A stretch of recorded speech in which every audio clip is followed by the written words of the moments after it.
Good morning, DJ and PK. It's 97.5 The Zone. Welcome in on a Tuesday morning. It's over. The NBA season comes to a close. As predicted, the Boston Celtics annihilated Dallas. I was talking about this yesterday morning. Boston's a better team. They just didn't bring it in game 4. Dallas was at home, and they were desperate, and they didn't want to get swept in front of their fans. And the Celtics knew they had it, and they didn't bring it, and they got worked. But they had Saturday, Sunday, and most of Monday to let that fester. And there's no way they want to go back to Dallas for a game 6. They wanted to win it in front of their home fans. They came focused. They brought it, and they destroyed Dallas with I thought 3 minutes in the first half changed everything. It was a pretty even game. And in the last in the last minute of the first quarter, Boston finishes with a 7-0 run. Finished quarter strong. Well, they did. They turned a 3-point game into a 10-point game. And it was decisive. It was back-to-back turnovers by the Mavericks, a wide-open 3 that they missed, and Boston made them pay at the other end every time. And then, so it's a 10-point game there. And they basically just trade hoops for 10 minutes. And then with 2 minutes left in the first half, Boston goes on a 13-4 run. They get some stops. They score every possession. They hit a half-court 3 to beat the buzzer. Pritchard knocks it down. And, man, if you didn't know the Celtics were going to win before then, you knew they were going to win then. And the whole second half was just garbage time. It was just get through it, drop the confetti, hand over the trophy, because this thing is done. The Celtics finished with the best record in the NBA. And the Celtics go through the playoffs with a 16-3 record. They never trail in any playoff series. This is a dominant performance. They're the best team in the league by a wide margin. Now, were there a lot of injuries that made it easier for them? Yeah, you can argue that. But injuries part of the deal, and they happen to every team. And I guess the Celtics would say, hey, Porzingis was out for most of the postseason and played limited minutes in the finals when he was in. And that's all true, and none of that matters, and the Celtics win. And there it is. Can they do it again? Well, their key guys are all under contract, so they can bring the group back intact if they want, and I expect they want. But I think you'd be crazy to make any wild assumptions because I assumed they were going to bring Smart back. And they traded him. And that was surprising when they did it. And I don't know what kind of odds they thought they had on getting Drew Holiday. I think they probably had some kind of an idea, but it was a little bit before, T's were crossed and I's were dotted, and that trade was done. But it certainly paid off. I thought Holiday was great. I thought he was great. Now, I think that those runs were the key to the game. If you look at the box score, I think what it comes down to is Dallas got beat all over the box score. But the first thing that my eyes go to are the rebounds. I mean, 51-35, 15-7 on the offensive boards. That's just so many more possessions. And we can go analytics and this many points per possession and all that stuff. But, if you get more possessions, if you have the ball more and you have to defend less, how do you think that's going to go? And I think the rebounds were the main thing, but I think you can extend it out to turnovers. Dallas had 13 of them, and Boston had 7. And, when you turn the ball over, you average 0 points per possession. So that's a lot of empty possessions for Dallas right there. And then they squandered more points at the free throw line. 17 of 20, the Celtics 85%. That is great. 7 of 13, 54% for Dallas. That is brutal. So you can just see those things adding up. They didn't handle the ball well enough, and Dallas got beat on the backboards. And the thing you really can control, making your foul shots, Dallas didn't do it, and Boston did. So Dallas loses 4 games where they don't get to 100 points, and they win the 1 game where they do. And Boston wins the 4 games where they get to 100 points, and they lose the 1 game where they don't. Looks pretty clear-cut, doesn't it? And now, can the Celtics do it again? Now, we got a lot to go here. We got to go through the draft, and then we'll see what kind of moves get made in July here and how rosters get switched up. Dallas, I think the thing you look at is Luka Doncic has been around a long time. Why hasn't he done it? Well, that's what you say about the Celtics. They've been around a long time. Why hadn't they done it? Where the key guys are just getting into their prime. You get to 26, 27 years old, it's go time, 26, 27, 28. That's historically, whether you're Michael Jordan or you're LeBron James or you're Shaq, I mean, a lot of awesome players have broken through at that point in their career. And so that's when Brown and Tatum and the Celtics break through. That can't be surprising. Well, Doncic is a young guy, and it doesn't seem like it because he's been in the spotlight forever. He's just, really even before he was drafted, he was heralded as just such a big deal, and he should have been the one pick. And in retrospect, he should have been the one pick, but he's still only 25. So what's he going to do at 26, 27, 28? And it's not just him, although it's him. I mean, stars carry a huge weight in the NBA, but they got to put a better team around him, which they've been in the process of doing. They had a key player in the draft. They make good moves at the trade deadline. So what can they do off season to put more talent around him? Now, there are injuries in the West. I think Denver's got to rebuild, their depth. There's all kinds of speculation. Are the Clippers going to start over? And if so, where are they shipping Paul George? Kawhi Leonard just seems perpetually hurt and just don't know if he'll ever get back to peak performance. But the speculation about Paul George to Philly, and I don't know, how premature that is or how much truth there is to that. But, that'd be an intriguing move and giving them a third piece. And, things change. But it does seem like the Celtics are set up with everybody signed. They have a chance to repeat. And we've seen 6 different titles, 6 different champions, 6 different teams winning the title in the last 6 years, which matches what happened in the late 70s into the early 80s. Before Magic and Bird changed that. I think actually the Celtics were on both ends of that run.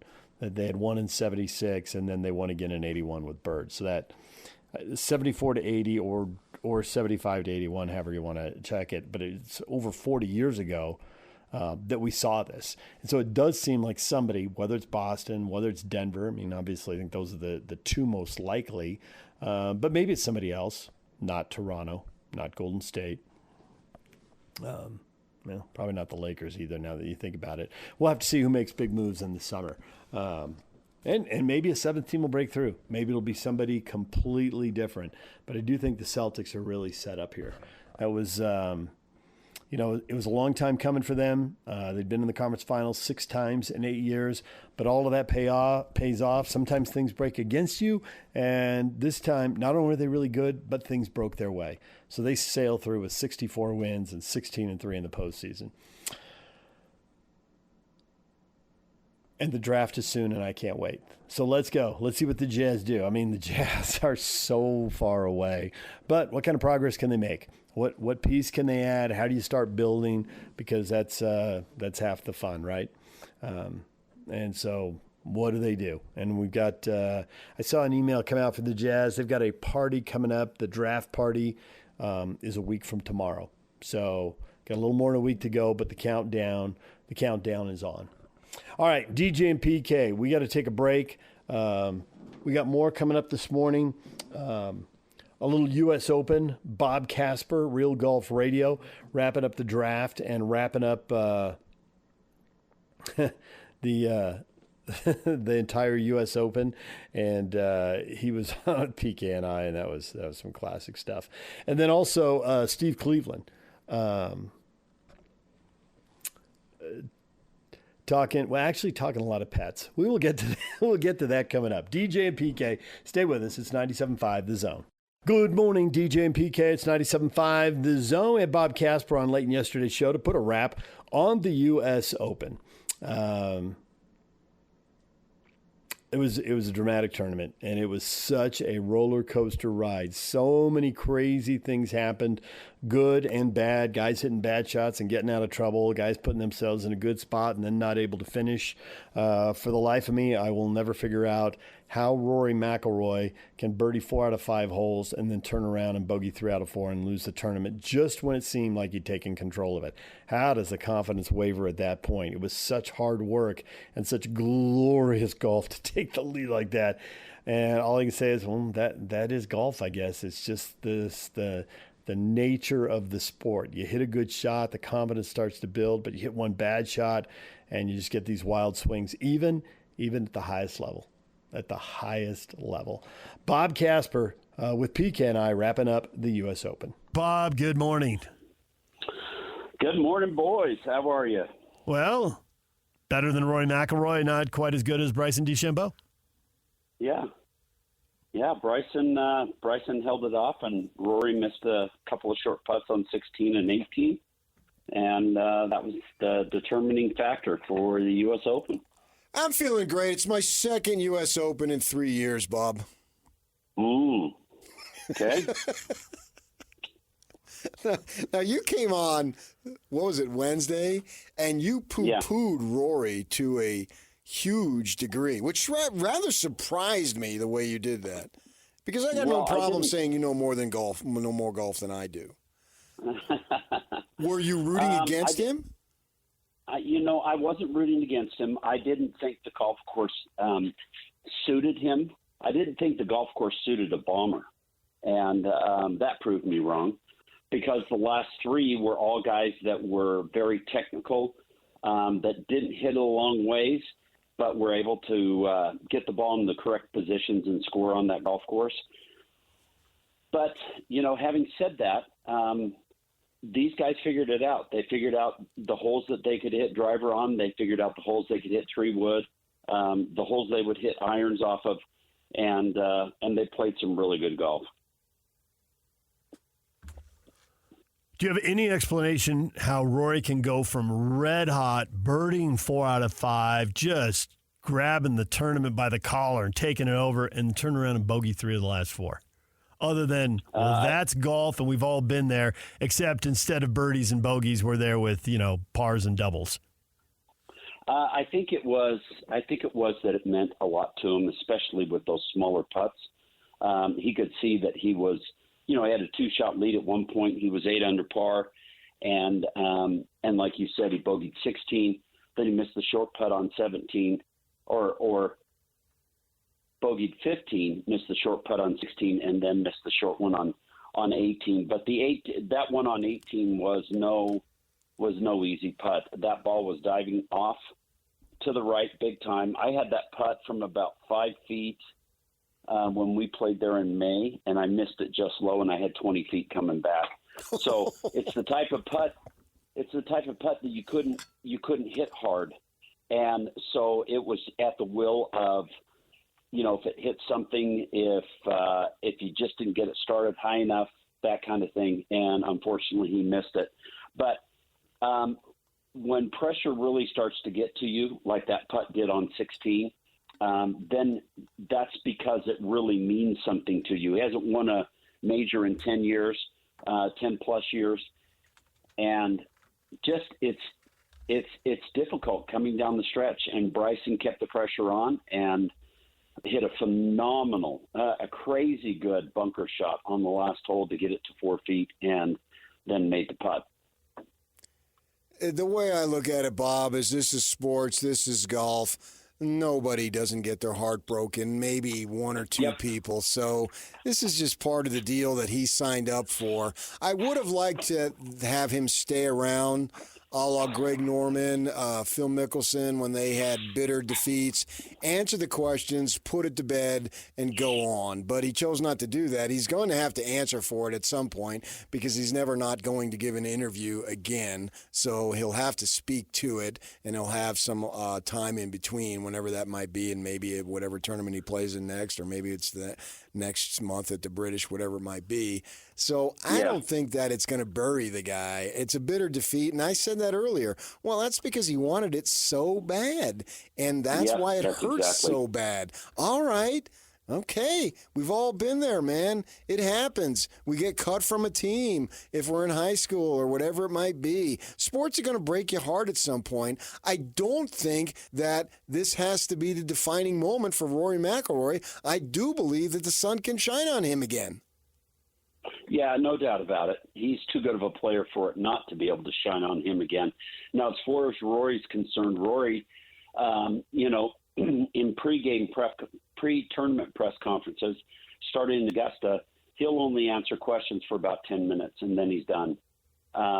There's just too much I guess, involved in all of that and too many open-ended things. I mean, he went so far as to say during the PGA he's not going to answer anything about his breakup with his wife. Well, now they're back together again, so he's not going to answer any questions about that. And he was just torn up, and I give him a pass. But you know what? When he gets to the British Open, he'll answer a lot of questions about it and the putts that he missed and that kind of thing. He didn't want to relive those, and I totally understand that. But golf is an individual sport.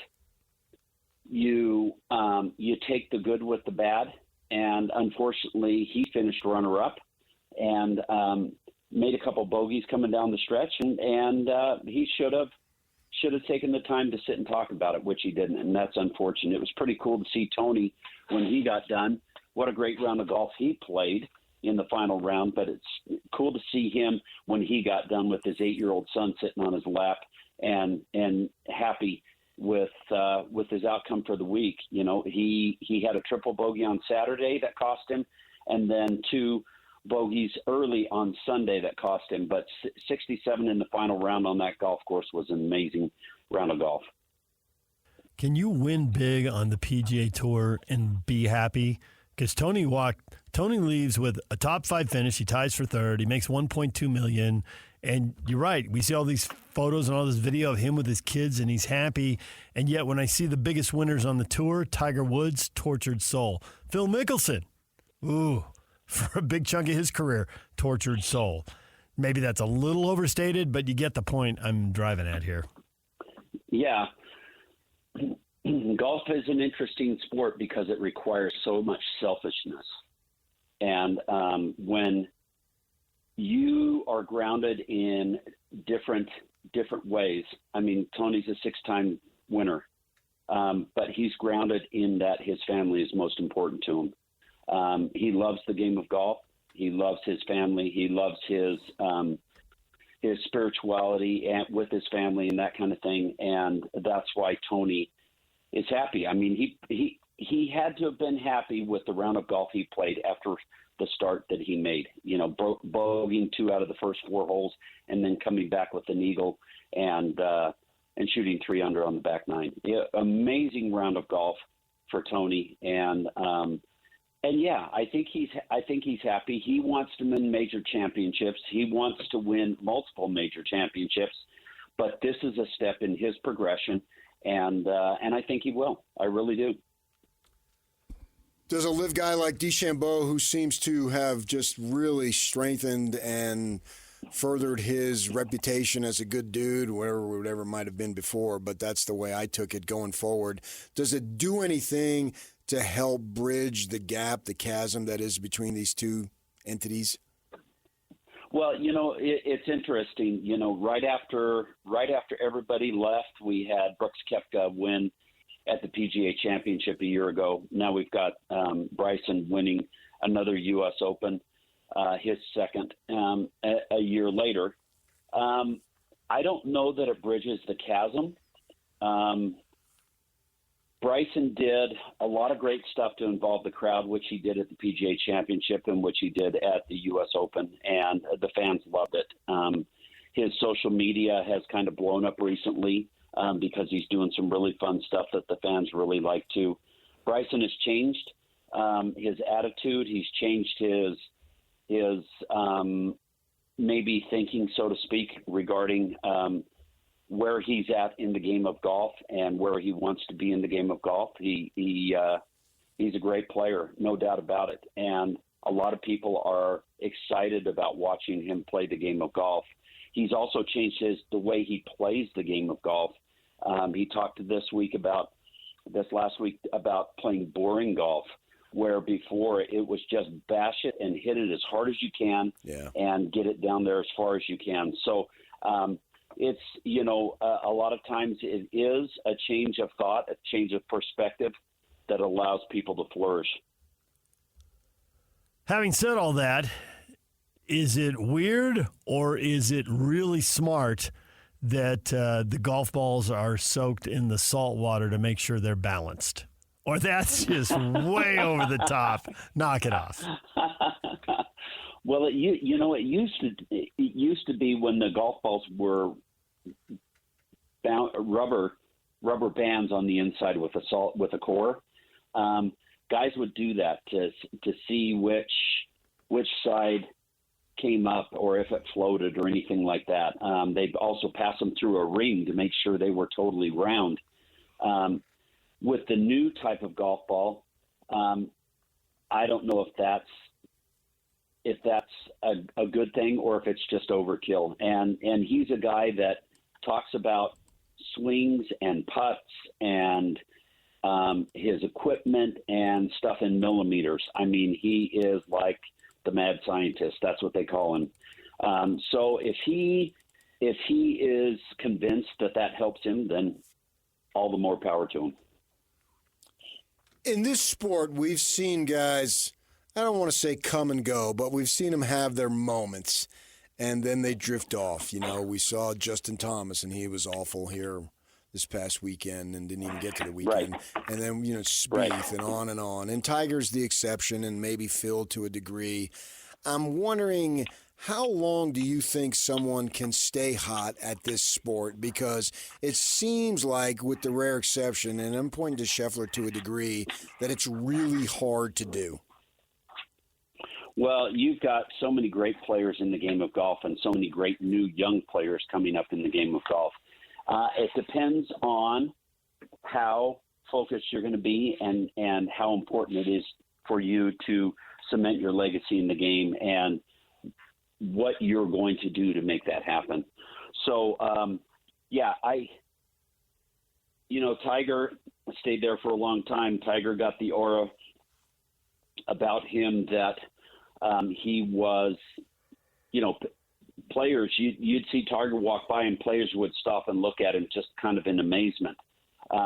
You're kind of getting that a little bit with Scotty Scheffler, but he's got a long way to go. I don't think Scotty's going to spit the bit anytime soon. He had a tough week this week, coming off a tough week last week with how that course played. And normally he doesn't play the week before a major championship. And so he played at Memorial the week before. He won, and then he comes into the U.S. Open. It's a golf course he'd never played before. He was trying to get a hold of it. He was having difficulty with the putter and reading the putts and that kind of thing. You know what? I think it's a bump in the road for Scotty Scheffler. He's playing again this week in Connecticut, and so's Tony, and so are a lot of the main guys because it is a signature event. And we're getting closer and closer towards the end of the year. British Open coming up in about a month, and then we're looking at the playoffs. Are you going to spend a lot of time now in this next month really doing a deep dive on the course and who fits and all that? Because PK's guys finished 1-2, and my guys finished tied for third, and that sticks in your craw, doesn't it? Yeah. Yeah, it does quite a bit. Yeah, I'm a little upset. But you want to notice something, DJ? What? PK goes out and wins this week, and guess what? What? The rules are just fine, aren't they? Nah, but he did say 2 months ago, he wanted to change everything up again. I didn't want to change anything. Because it wasn't you were winning. tinkering. Oh, listen to you. Why do you take shots at me? Because you won. But I always win. You don't always win. You've won 6. We've been doing this for years. We do it 4 times a year for years. I'm talking about once a year. Yeah, you're still down 2-1 this year. Yeah, but it's a career Grand Slam. It's not singular. Oh, I just want to know now. I just want to know now because you said earlier, well, I picked McIlroy and DeChambeau. Well, you took Rory as your legacy pick or whatever we call that. Because Rahm was out. Yeah, because Rahm was out. I would have taken him number 1. Well, now you can't take Rory as your pick anymore because Rahm will be playing next month. That's what I was about to ask. So. Are you going to take Rahm or are you going to take Rory? How's that going to work? As you use your bonus pick. Let me just give a word of caution to both of you. Uh-huh. Don't put me in a cage. Okay? Now, I'm trying to help funny. Both of you here. You really aren't. I am. Oh, Liar. PK. I love PK. both of you. No, you don't. and I'm trying to help you. Don't put See, now, if you were from me in a New corner. Jersey, as you say you are, you would say, I love both of yous. Well, I know, but you're right. I've been trying to assimilate to Utah for 30 years, and it hasn't worked. I know you have. Oh, but I thought you were from Arizona. You thought what? I thought you were from Arizona. Arizona's home. New Jersey is like the motherland. Oh, there you go. And okay. I mean, he split time in both. What can I say? What's L.A.? Yep. L.A. is a vacation spot. Okay. Nice. And what was the grass you were talking about with Cameron Smith and all that? I was trying to tell Wiregrass. You guys. But it was I love talking to you guys. sand wire. Was it? Was that the? It was the stuff McElroy was hitting through on 18, right? But what did you call it? It had a name though, Bob. Wiregrass. I just said that. I thought it was sand something. Nope, wiregrass. Oh, natural areas with wiregrass. Because then Brian Taylor came on and started bringing up fescue, and then I told Brian, I said, "Hey, Bob tries to get under my skin." So my response to Bob going forward is fescue. No, fescue. Way to play along, Bob. Well done. Well done. Bravo. Bravo. Now, British Open has fescue on it.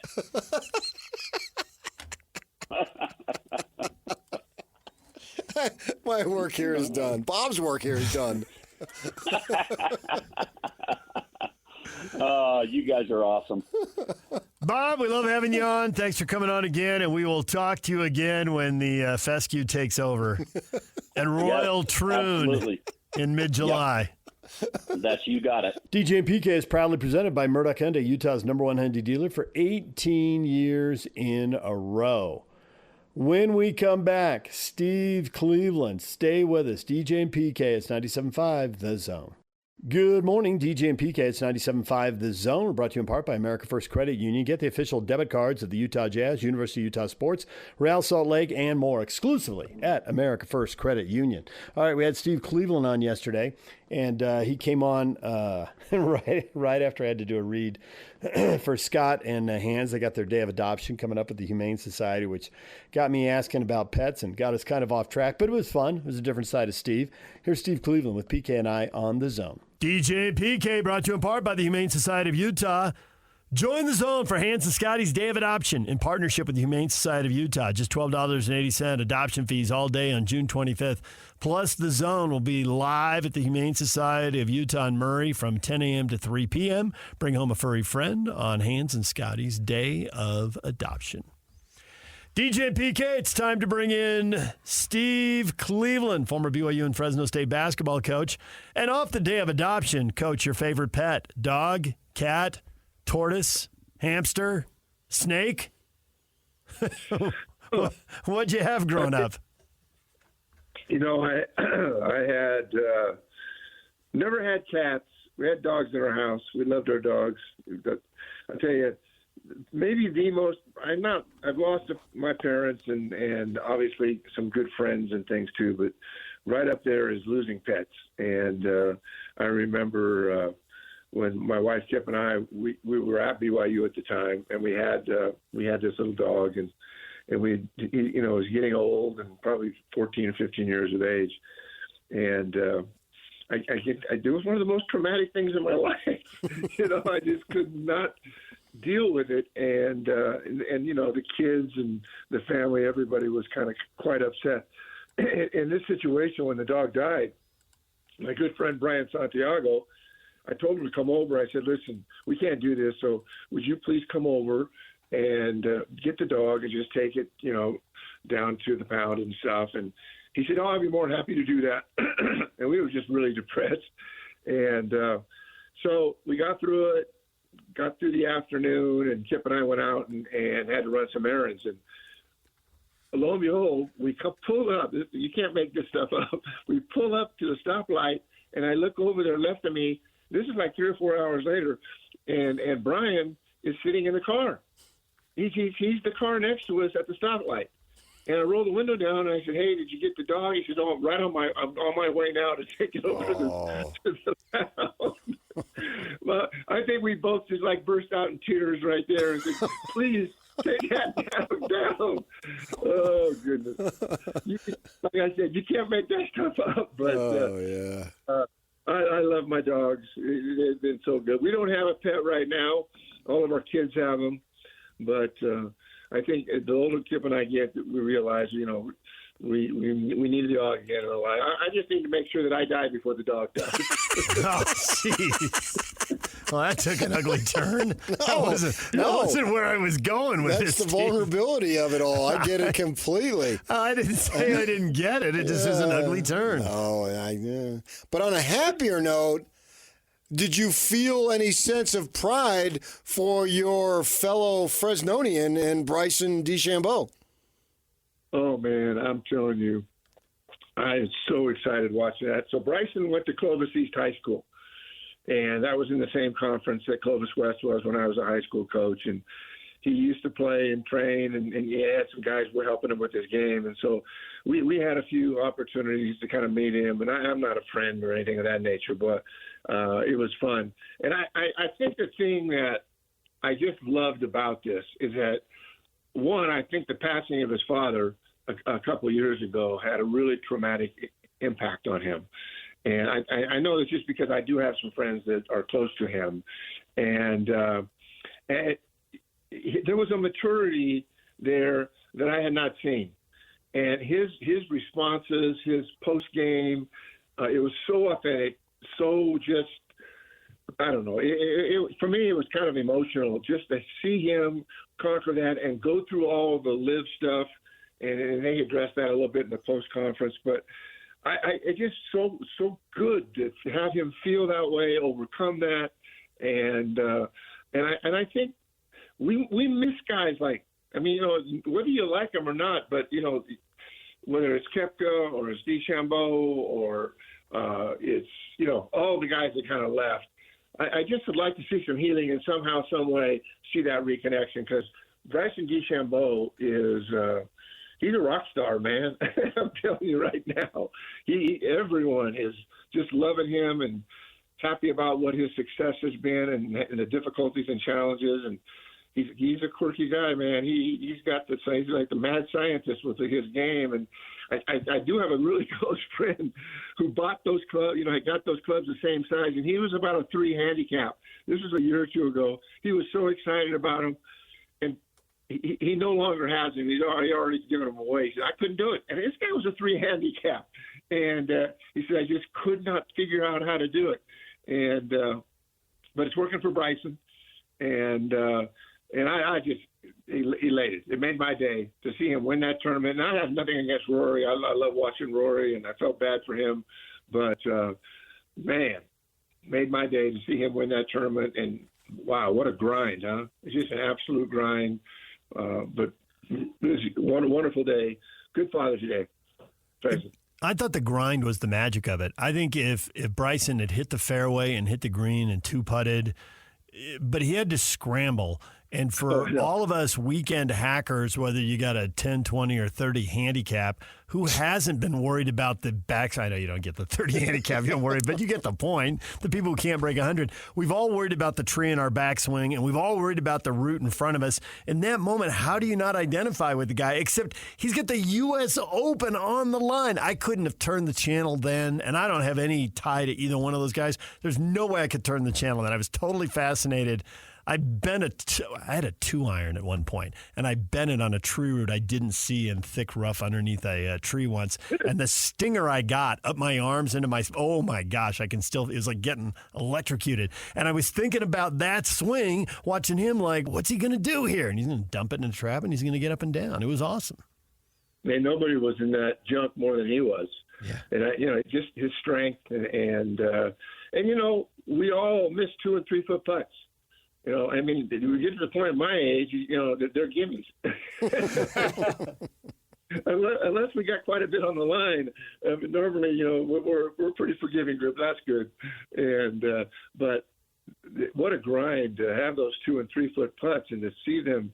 I mean, these are the greatest golfers in the world, and it wasn't just one or two. And another thing that made me really happy was Tony Finau and how he finished. And I know Tony, and we've had a few conversations. It's not like we're close friends, but you kind of being just from Utah, you pull for him, and I just felt like he took a real major step as well, just hanging in there and toughing it out. So, no, it was really good. But you're right. Those 2 and 3 footers for me. I'm just waiting for that. That's good, Steve. Yeah, really. Yeah. For sure, yeah, and you pick it up. And, and we were talking about this, obviously, and when guys get in position of wanting it so bad, the pressure is outside influence, but it's mostly from the inside because it's just something that you've been working for. McIlroy's a 35-year-old man, so and he came over as a youngster and lived in Utah for a year, I think, and played junior golf and all that stuff. And he's been somewhat of a prodigy, and is in that moment, the biggest moment, and it didn't happen for him, and it's unfortunate, and you feel bad. But it's across the board, particularly in sports. I think it can be across the board in life where you just do something wrong because you wanted it so bad. You've been in terms of being a mentor to young people for many, many years, and I'm sure you've seen those types of things. Anything that a coach can do in a team sport to get a player to be able to be more relaxed, because those are such pressure situations.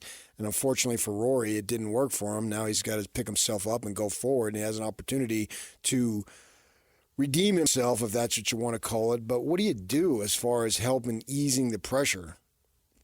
We talked about this a week or two ago, David, just talking about the teams today, and it doesn't matter what the sport is, but not every university provides this, but I think that especially the larger conferences, they just seem to have everything in their programs to help with whether it be physical or mental or whatever. But I mean, I know just talking to some of the BYU athletes, and they speak so highly of the individuals, I'm not going to mention names, that are our mental strength coach.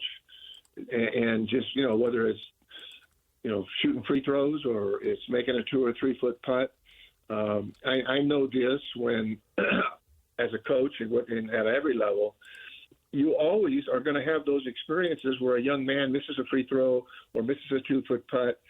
And the weight of the world is on them, and I felt like I had been through those same experiences. And I think when you can share similar experiences, whether they're related to sports or family or business or whatever, but having that opportunity, and I think it makes good sense. I mean, the world is so more transparent today than it's ever been.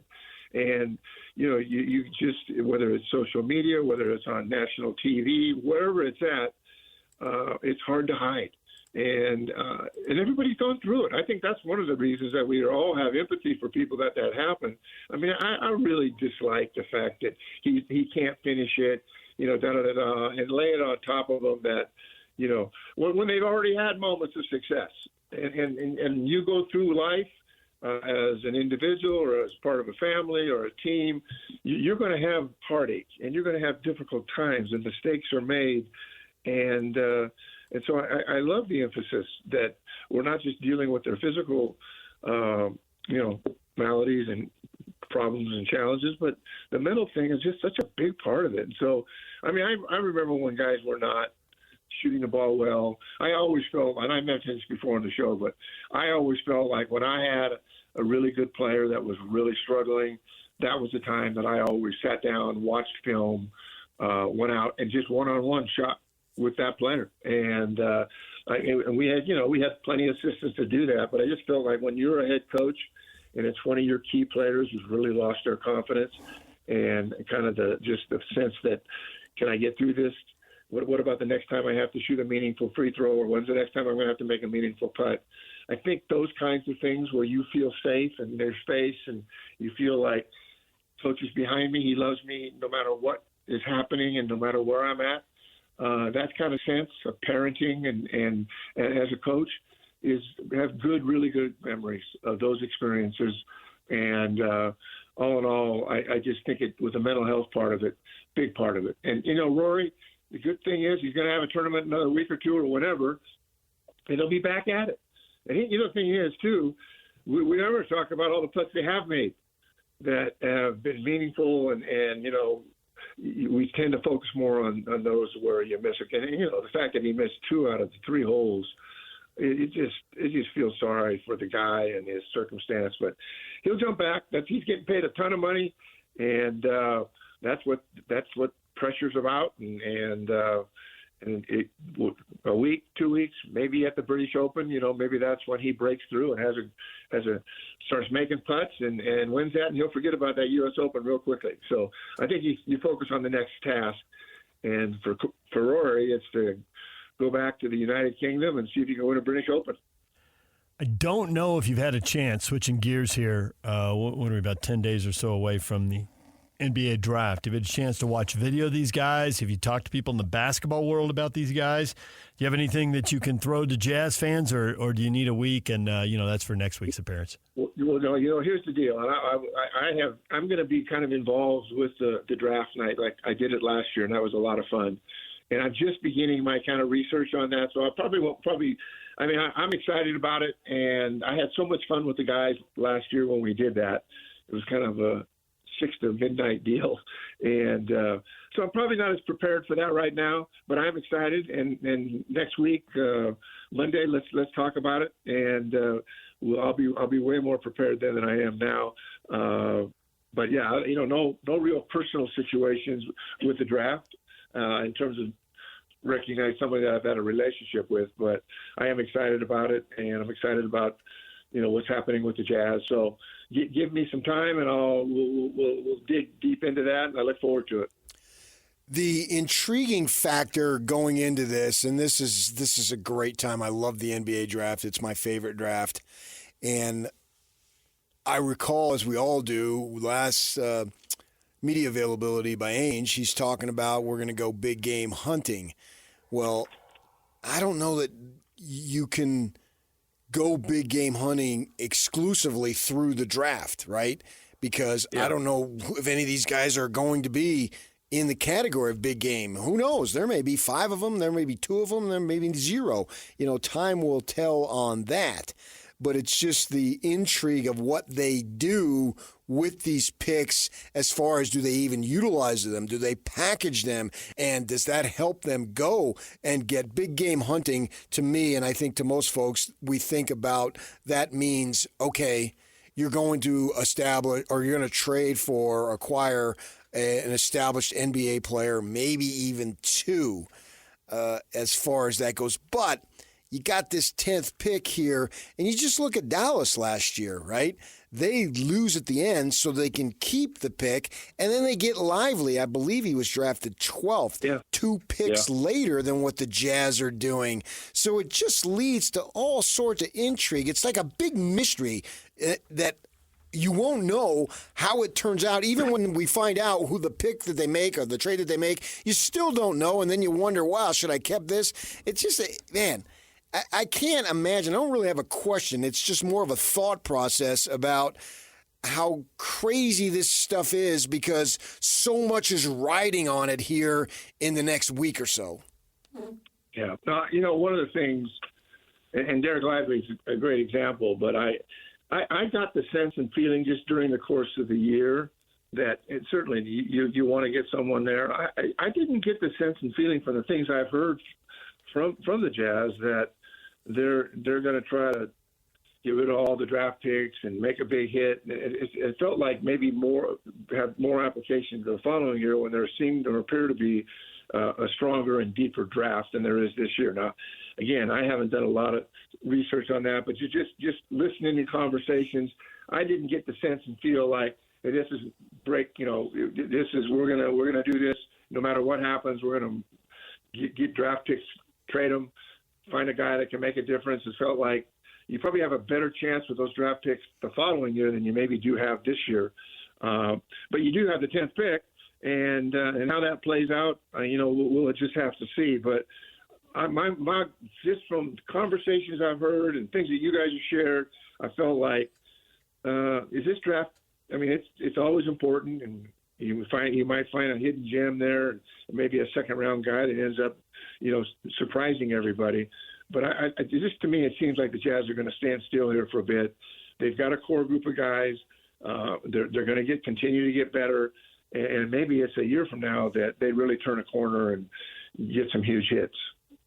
Steve, we'll leave it right there for now. We appreciate the time. We look forward to talking draft with you next week. Yeah. Thanks, guys. Take care. When we come back, what is trending? The headlines are next.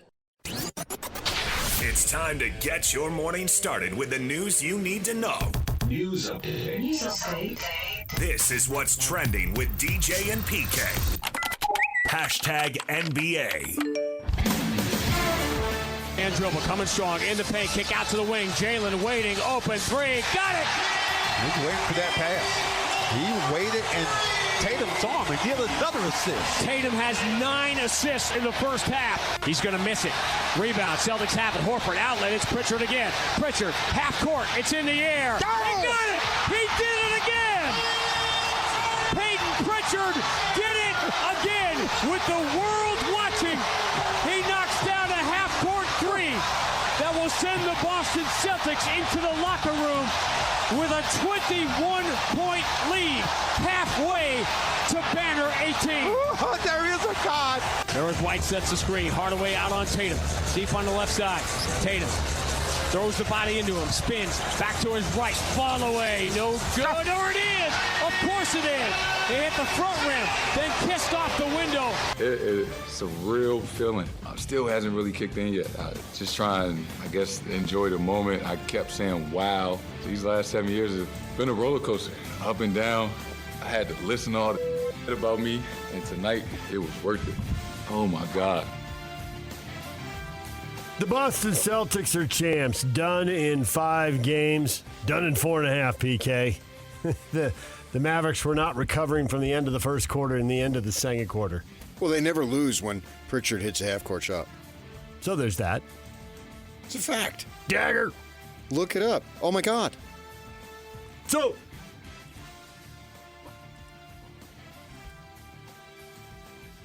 MVP goes to Jaylen Brown, as you were talking about a few days ago. Yeah, I would have been fine if it would have gone to Tatum. I would have been fine if it had gone to Drew Holiday. Yeah, right. Drew Holiday, 11 rebounds. He was great in the Game 5 closeout, and not for the first time in that series. Yeah, exactly. Yeah. MVP's nice, but the guys talked about it afterward.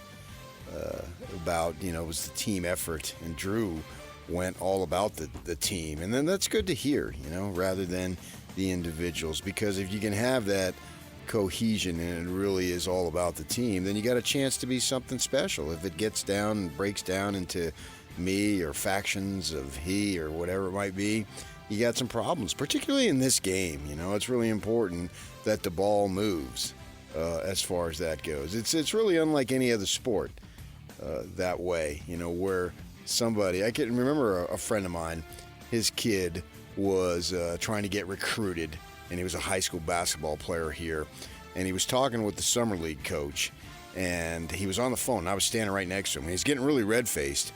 There's a couple of kids, and you would know their names, but I don't want to bring them out. I don't want to say them. And he'd say, those guys already got their deals, and my kid's trying to get it, and we're in the summer league, and those kids still are taking all the shots. And they've already got their scholarships in hand.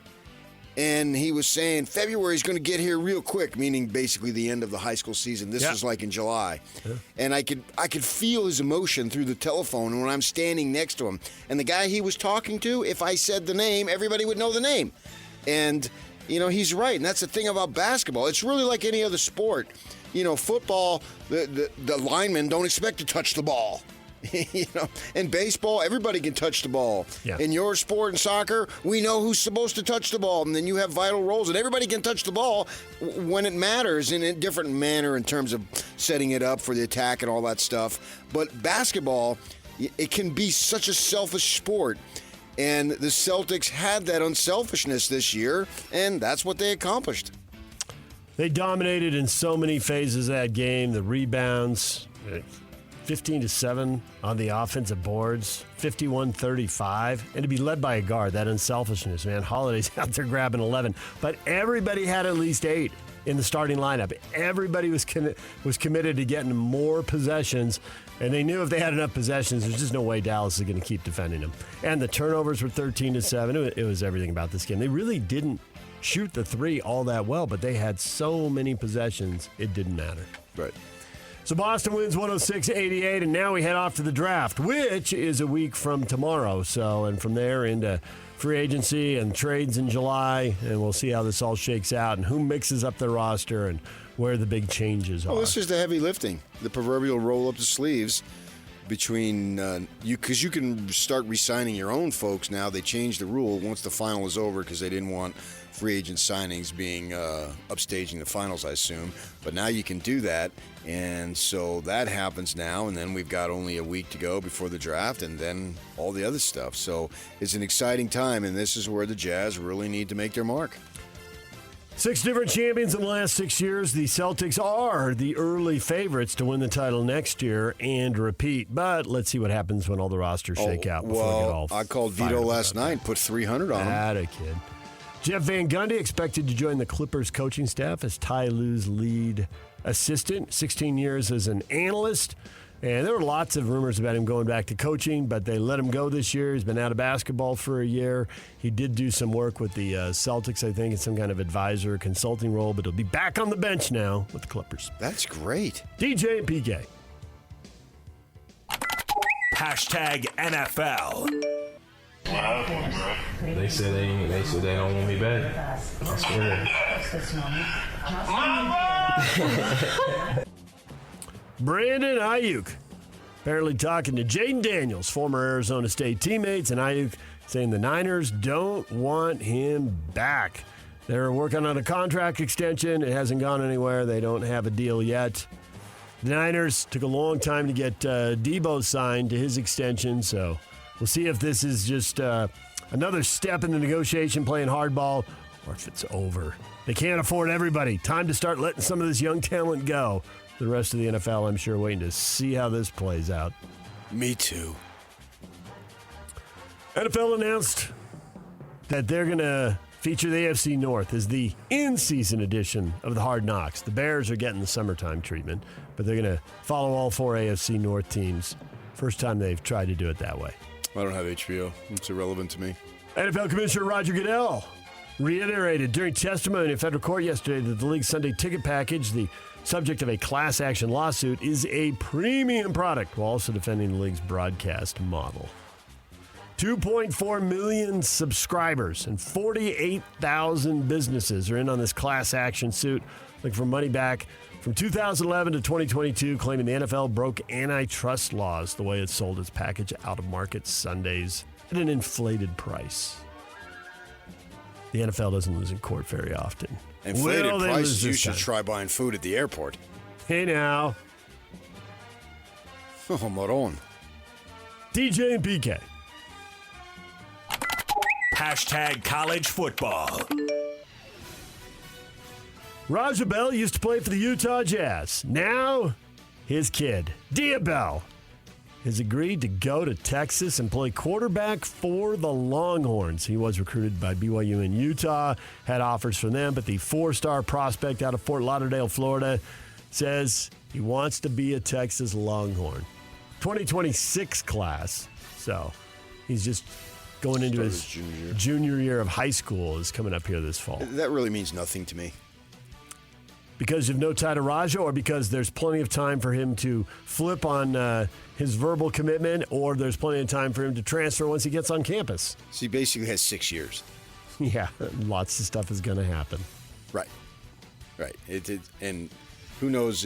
Like this, on Sunday, on Father's Day, this guy that I know was telling me that the Devils got a commitment of a local kid who's a junior. Mm-hmm. Okay. I mean, what does that mean? I mean, there's so much time. Again, he could flip. He could go to SU and transfer before he ever plays. I think the significant thing, I mean, he might be going into his senior year.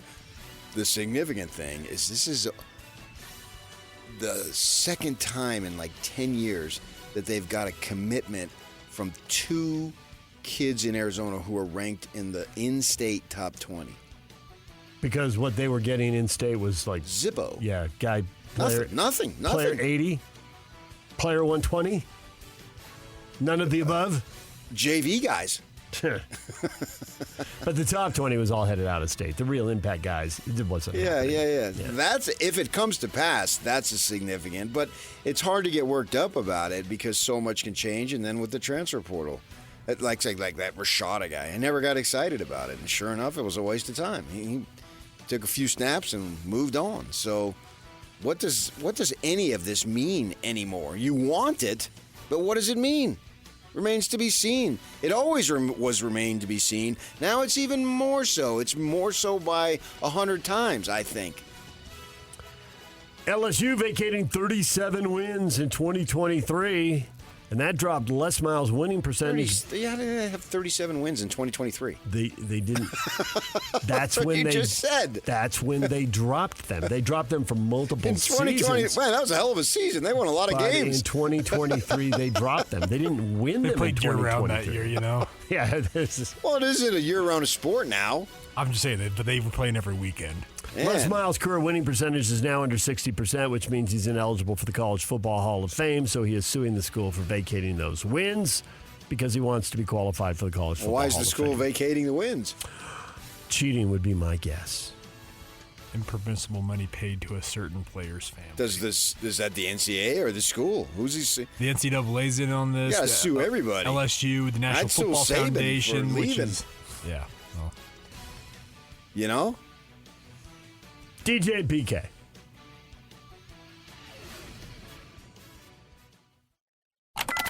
Hashtag Major League Baseball. 1-2, swing and a fly ball deep center field. Merrill is back to the track at the wall. It's gone. Another one into the Phillies bullpen. And another 2-run home run for Kyle Schwarber. The pitch. High fly, deep right field. Chop House beers up and is gone. And the Braves have their first lead of the night on an Ozzie Albies solo shot. Swing and a fly ball right field. It's deep. Garcia's going back. He'll turn and just watch this one fly into the second row in right field. It got out of here in a hurry. A 2-run shot for Brandon Nimmo, and the Mets strike right back. It's a 9-2 ball game. And the Mets go on to win 14-2. 14 runs on 22 hits. Is hitting contagious, PK? Yeah, it really is. And it's contagious for the Phillies, who are just crushing home runs. Kyle Schwarber had 2 of them, and the Phillies blow out the Padres 9-2. Schwarber's one entertaining player. He leads off with one thought in mind. I'm going deep. Hit it as far as you can. You also heard Ozzie Albies going deep as the Braves beat the Tigers 2-1. His 8th inning homer, the difference in that game. Dodgers beat the Rockies 9-5. James Paxton 7-1 on the mound for a Dodger team who's losing a lot of players, and they did make it official. Mookie Betts 6 to 8 weeks. For a Dodger team that's losing a lot of guys, having somebody like James Paxton step up seems like a big deal. Well, they moved Ohtani into the leadoff spot, and he only went 3 for 5.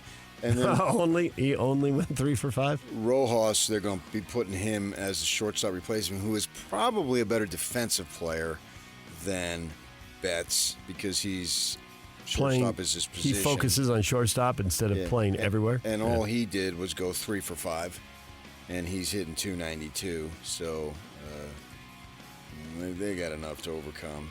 I mean, they're gonna win. They're probably gonna clinch the division any day now. Got an 8.5 game lead. They're rolling. In addition to Betts being out 6 to 8, Anthony Rizzo is out 4 to 6 weeks. Fracture right arm. Collided with. They got to get another base there, man.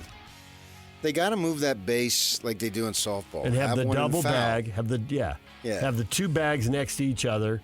And that way the runner and the first baseman are much less likely to collide. There's more space there. Could still happen, but it should happen less. It could happen, obviously. Anything can happen. But, and then they can angle toward it, and then they go to the right. Right. And the pitcher who's covering first is, they practice all spring, go to the left, and just do it. I was watching that. Was that Sunday night? I think it was Sunday night. Yep. And I was sitting there with the game on. They've got to do something about that, man. And these are big dudes. Rizzo's a big guy. And they got guys who sell tickets, and now he's out 4 to 6 weeks. Right. So you would think... That's almost a month. Or maybe a little more then. Bees and the Reno Aces tonight at Smith's Ballpark. First pitch set for 6:35. The team is honoring the life and legacy of Steve Klauke during tonight's game. Celebration of life for him last night, and everybody who's anybody in the media for the last 30 years was there. They had a really nice video of him calling games and accepting awards, and it's good to hear. It's up there, it's out there, it's gone again. Yeah, the videos pregame and during the game played on the video board. Pregame moment of silence at around 6:30. SK jersey patches, SK initials stenciled into the field.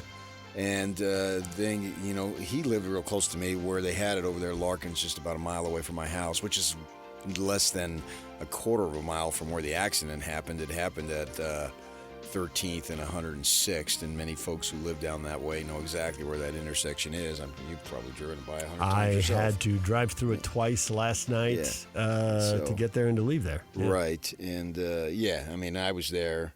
I didn't see you there, though. You must have got there late. I got there late, and you got there early. I stayed for 90 minutes. And we barely missed you. As often happens, it ends up being a reunion. Yep.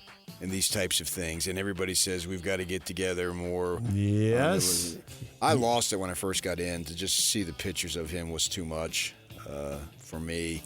But then you end up seeing a bunch of people you haven't seen. Talk to Randy Rigby, Frank Layden I spoke to, Jerry Sloan's wife, Tammy's, extensive conversations with her. Phil Johnson was there. Gordon was there. Craig Bolajak, Thurl, Ron Boone. Ron Boone goes up to my wife. Hey, are you still kicking his bleep in golf? Nice. I had a golf story for him. He was and I said, well, she just only recently placed second in a tournament, and that was this morning. And he laughed, and I told him, I said that, I said, do you want to play Saturday? This was last week, and she said, no, I think I need a day off, which was literal. With all the women's stuff going on, and he laughed. That's a Ron Boone line from back in the day. Told me about how much he's been playing. So spoke to Frank, still as sharp as ever, in a wheelchair. His son Mike, that they used to live right around the corner from me, so got to know him a little bit over the years, and somehow we got to be talking about Hubie Brown when I was talking to Frank, and he said he was a better baseball player than basketball. And that's how Frank got in, through Hubie over there at Niagara. And I said, oh, man, if he would have played baseball, I said, maybe you could have been managing the Dodgers. And he said, well, there's a couple of times I should have been. It was still, even though I got there later, there was still a line to get in. You couldn't even get in the building. You had to wait outside. Oh, line was literally out the door the whole night. Yeah, all night. Kurt Cragthorpe, Joe Baird, I saw your former watchdog teammates. They rolled in. Yeah, I talked to Joe. Joe was there. Yeah, absolutely. Yeah. The original Jazz Bear was there. I mean, I talked to him on the way out. Yeah, I think you say his name now. I don't think he cares. Okay. I just like the way it sounds. If I said his name, nobody would know who it was. Right. But you could have said John. I could have. Yeah, I did talk. I did have a brief conversation with him. Yeah. DJ and PK. Hashtag NHL. The Florida Panthers will try to follow in the Boston Celtics' footsteps. They were up 3-0. They got crushed on the road in Game 4. They're back home with a chance to wrap it up and win the Stanley Cup in front of their fans. The Edmonton Oilers in town for Game 5 tonight. Game 4 was 8-1, but did Edmonton leave it all out there? ABC, 6 o'clock tonight. I know earlier in the playoffs, Kate left it all out there. You know who Kate is? I'm afraid to find out. Who? the gal who flashed and was gone viral, and now she's had a response to it. Oh, okay. Yeah, she did speak out. She's a little aggressive there in that response. Yeah, I've not seen the response. Yeah, her name is Kate, and she was by a lakeside under a bridge, which is a place that she likes to go to, and she was probably a little bit more aggressive than I had anticipated. Because, it went viral and blah, blah, blah. And she dropped the F-bomb there about 3 or 4 times in this little 30-second clip about what she did. And if you didn't like it, you know what you could do. Okay, got it, Kate. What is Trending is brought to you by Shamrock Plumbing. There's no job too big or too small. Get the personal touch with Shamrock Plumbing. Coming up, Tim LaComb will join us, put a wrap on the NBA playoffs, and look ahead to the draft. Tim will be here at 8:30. Riley Jensen, mental performance coach, a college football expert, joins us at 9:05. We don't usually talk golf with Riley, but I think we ought to talk golf. How does Rory bounce back? I mean, it was right there for the taking. He put out a message yesterday. Obviously, he's not going to play this week, and I don't think he's going to play for a couple weeks. And the great thing about it, and we'll get to where we're at with this with Riley, he has a chance to write the ending. I'm pulling for the guy. Special edition. We're off on Wednesday, so it's a Win Tickets Tuesday. We get to see Styx and Foreigner, and we'll be giving those away coming up in the 8 o'clock hour. The question of the day is next right here on The Zone.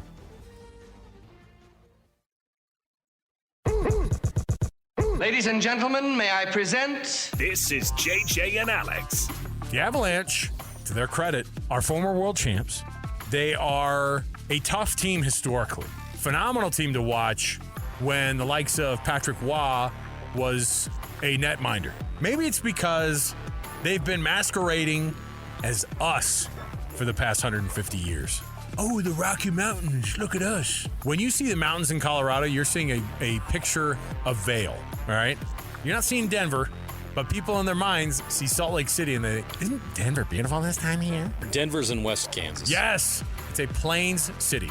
I've been saying it for years on these very airwaves. Anybody who will listen to me, I say it, okay? So, I welcome a rivalry. Catch JJ and Alex afternoons from 3 to 6. Presented by G2G Bars on 97.5, the KSL Sports Zone. DJ and PK, it's 97.5 The Zone. It's time for Hot Takes or Toast, brought to you by Siegfried and Jensen with 30 years of serving Utah.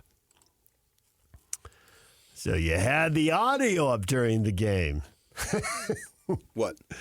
Well, we watch so many games, and sometimes other stuff is happening in life, or maybe the announcers annoy you, or you have multiple games going, so you don't hear every game that you watch. Oh, I know you certainly don't hear every minute of every game you watch. But this was after the game. But, yeah, I heard this, and you heard it too. I wanted to listen specifically to what they had to say after the game. Doris Burke says if Will Hardy had not taken the Jazz job, maybe he would have been the Celtics coach. Oh, he most definitely would have been the Celtics coach. Do you think he regrets it? Yes. How could you not think that? That doesn't mean you can't be happy here. Right. And he's got a good situation here. And it doesn't mean that you dwell on it and think about it every day. Right. But there had to be one day that you thought, well, that could have been me. Right. I mean, that would have been me. Right. I know that would have been me. Just like Marcus Smart's probably thinking this morning, if they wouldn't have traded, we'd have done it. Because it was, as much as it was about adding guys, and we have gone on and on about how important Drew Holiday was, and he was. And Porzingis was hurt, so, he had a great game, but he's been out most of the postseason. But a lot of this just had to do with waiting for the two young stars to grow up. And I also had some of it's a competition. Certainly the door opened this year in a way it didn't in previous years. Do they beat Denver? We'll never know. Right.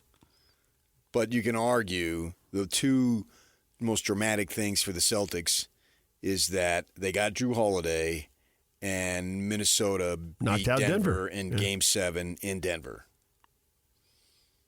And the door opens. It did. Walk through it. And they did. Yep. So, and they don't care. They don't owe an explanation to anybody. They got the 16 wins, and that's all that matters. And everything else is what ifs. And that's part what we do with sports. And we're doing it with Hardy. But What if? I didn't want it. Once DB said it, she is the voice of record. She's DB. She's the best. DB. Once DB said it, I thought, aha, there's an opening, and I'm going to take it. DB speculated. If DB can speculate, then surely a peon schmo like me can speculate it. Hector's not buying it. Nope. Will seems pretty happy. And he probably gets more leeway in the longer term with the Jazz if he wants to stay. But you never know. Oh, yeah, but he could have been the champion, holding the championship trophy. Yeah. Now, I don't know if he's a Christian like Joe Mazzulla. Joe made that clear and apparent. Yeah. Joe? Actually, and I like what Jason Tatum said. I want to praise God. And he said, not because he let us win, because he blessed me with all this stuff to be in this position. And I thought that was cool. No, I have no problem with God being a sports fan, though. People say, well, God cares about more. How do you know? If I can't speak for God, what gives you the right to speak for God? I'm holding the microphone right now. That's what gives you the right. It's like, God doesn't care who wins the games. How do you know? Do you win? You need to win because you don't get to hold the mic unless you lose, except for the losing coach. The losing coach usually has to do two or three questions. And I thought it was awesome 90 seconds. That the Celtics owner called Lisa Michelle. Now, I didn't know her name. I've seen her face there a million times. But I thought, her name's not Michelle. What is her name? What's her name? And I had to go look it up. He confused Lisa Salters with Michelle Tafoya because they both did ESPN sideline stuff forever. Michelle? Is that what it is? I don't know. I have no idea why he did that. Did you catch that? I did not. Her name is Lisa Salters. And I did not know that was her name. But I knew I've seen her face. I'm thinking, her name isn't Michelle. Michelle Tafoya, I think, worked at ESPN for a little bit, but then worked at NBC for a long time. Back to you, Al. I love when she would do that. And now she's a conservative commentator. Yes, she left for politics. Oh, man, I find that extremely hot. Wow. I thought we should do a 60 and 60 on female conservatives. Well, you were outvoted. What a great election it would be. It would be the most important election of our lifetime. Yak won't even look up and make eye contact now. There's something on his phone that's really important. Well, and we can do liberal commentators too. We've been aching for years to come up with our own little niche. No, I don't think we have. We have. This is a dark time every year for me. And I vote. You don't vote. You love baseball. You've canceled out. Summer. You're fine with I summer. vote on that puppy. In fact, we were talking about it when you were gone. Yockster and I. We just did our top 5. We didn't go. Didn't go to 60. It's a little laborious, but we did do a segment on that. We did do a whole segment. Yeah. Doris Burke says if Will Hardy had not taken the Jazz job, maybe it would have been the Celtics coach. Do you think Will regrets it? Scott says after the things Danny Ainge has done to his lineups, yep. We can't play those guys. I got to go out there and lose 25 of the next 30. Yeah. I think Will should say, hey, listen, man, if you're going to strip me of the talent, how about I sit out a couple of weeks?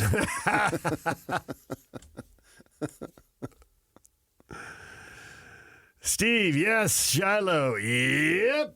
Kevin, only he knows, but I'm happy Will came to Utah. And I'm fine with him coming to Utah, absolutely. But, I mean, guy's only human here. You don't think he would have thought? He's an East Coast guy. He was coaching there. He was higher on the coaching chain than Joe Mazzulla was. Was Joe, they said, the 4th assistant behind the bench at some point? And so, yeah. I don't think that Will Hardy has done anything to question whether he's a good coach or not. And I don't even think that you need to win the title as a coach. You just need to get the most out of your talent. That's your job. It's the management's job to give you the talent to compete for the title, and then it's the player's job to go get the title. And you have to, if you have a 30-win team, then you got to get 30 wins. If you have a 50-win team, you got to go get 50 wins. Whatever your talent level is, that's the coach's job to do that.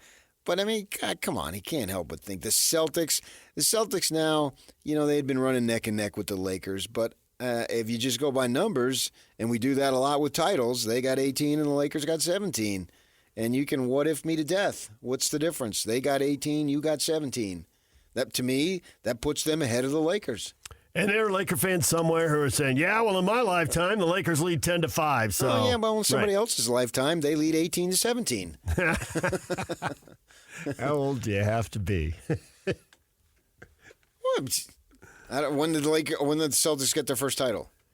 What year? Celtics would have gotten their first title as soon as they got Bill Russell, so 57. Okay. So somebody was 17 years old who was born in 1940 would be 84 years old right now. That's plenty. 84-year-old Celtic fan is like, we got him. As a matter of fact, I don't really remember George Mikan winning those 5, so we got him 18-12. Well, yeah, I mean, there's lucid 84-year-olds running around here. So no matter what you remember, we're talking historically. And once you bring in the word historical, you're probably not going to cover everybody's lifetime. And they just won one now. It's not like we're going back to some of those. Didn't Wyoming win a national title in basketball or something? The world was different. CCNY, where my mother worked in Harlem, they were good. But this is literally as we speak. It's as current as you can get. And I think you got to put them ahead of the Lakers. I mean, you can't dismiss winning. That's the whole point. You can. People do it all the time. You shouldn't. There's some movie line, and I didn't see the movie, but I know the actor, but I don't know their names because I'm not good about that. And he's arguing with this young kid about who is the best player, and he's going Jordan, and the kid's going somebody else. And then the kid says, well, I mean, all you got is the titles. Oh, yeah, I know this. You're right. That's what it's about! Somebody tweet at us, because I know you people out there know. I know exactly what you're talking about. Oh, yeah, all you got is 6 titles. That's what it's about. I've seen that meme. Yeah. Somebody hit us up with that. The name of the movie and the character and actor, if you remember. Yeah. Yeah, I don't know what movie it's from, but I've seen the clip. Right. So you just can't dismiss winning. I thought Sam had a great take on this. I mean, there were silly ones. Dale said, yeah, Will probably regrets it, but hey, he never would have had fry sauce. Okay. That's an excellent point. Thanks for that. He would have probably had more clam chowder. Jim says, I'd like to know their salaries to properly answer this question, but it's got to sting a little bit. Whose salaries? The coaches. Is Will making more than Missoula, okay. Right? Gotcha. And Carter, he's thinking about ways to get the Jazz back to their winning ways, not his former team. No, come on. He's got time to do both. He was thinking about it. But Sam had this. Sam says, you can't exactly predict when a world-class coach is going to get fired over inappropriate workplace relations. I think Artie made the right choice to accept a head coaching position when one was offered to him. Yeah. And wasn't that where, what's his name, Udoka? Ime Udoka, yeah. Yeah, you should look up who he had the affair with. She's a member of a prominent faith here locally. Really? Yes. Are you serious? No, I'm not serious. What faith? I mean, there's many prominent faiths here, and I love all faiths. Everyone knows that. Not a kid. Way to go, PK. Right. PK. I love your faith and your faith. And you are a man. Brian at FM 100. Yep, you're a man of the people. I know his faith. His faith is in the ratings because FM 100 always finishes first every freaking book ever. And I wonder why this guy's always walking down the hall smiling. He does smile a lot. He's a very happy guy. Hey, DJ, how's it going? They're right across the hall. It's okay. We're number 4. We're number 6. How are you doing? Oh, we're number 1. Yeah. Every freaking time. Man. And then he gets even happier when they hang all the Christmas decorations because they don't just play the music. Yeah. They got the wreath on the door. They got the tree inside. They got the lights. Oh, that's like the North Pole in there. It really is. They were even kind enough to share some of their decorations with us. they had so many Came a little late. decorations. Came a little late, but it did eventually It make it. increased my Christmas spirit. Oh, there you go. Well, their studio was full, so when your studio runneth over. Yeah. When we got a little tree in here, I went out and bought my wife a second cocktail dress. Not a kid. I usually just get her one a year. Kmart.com. Now there's no stores to go to. I know that's a blow to me. I don't understand. Have you switched over to Amazon? Like, how we? Jeez. Kmart. I mean, I always went there every December 24th. Picked up a cocktail dress for the missus. DJ PK, it's 97.5 The Zone. Well, it's official, PK. I don't think there's any doubt. But now it's official. People can officially get excited. We'll tell you all about it next. Accessing. This is Hans Olsen and Scotty G. Randy Rigby, former president of the Utah Jazz. You know, one of the things I would hope our listeners would appreciate is great sports is done with great athletes, yes, but there's great people that are behind the scenes that make it come and make it so special. Steve Klauke was one of those people who made the games come alive and made you understand it and love it and appreciate it, and he will be sorely missed. Catch Hans and Scotty weekdays from noon to 3 on 97.5, the KSL Sports Zone. The band of the day, as you've already figured out, is Paul McCartney. Happy birthday, Paul McCartney. Is he 82, 81? 82 years old. And it's brought to you by Live Nation. For all the live concerts and events in 2024, check out livenation.com. That's, right now, Steve Klauke has found out I'm right. Because he's arguing with me years that the Beatles are overrated. And the big guy just told him, Steve, no, they're not. They really are that good. Yeah. Yeah. Those records that they And hold. the big guy, you mean John Lennon? No, I mean God. Okay. He could still pass for 65, 70. McCartney, 82. Doesn't look a day over 66. Well, he looks younger than you. Well, there's that. Probably looks younger than both of us. He's still touring. I think he's overseas, Australia or something. Someplace right now. Good for him, 82 years old. Wow, the legend, the ultimate legend.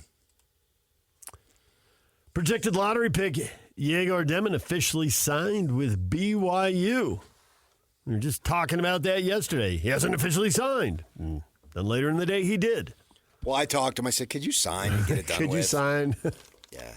He said, well, you don't really need a topic for tomorrow. You're going to have the Celtics winning the title. I'll do it anyway. So he did. What are your expectations? Brooks, Natty.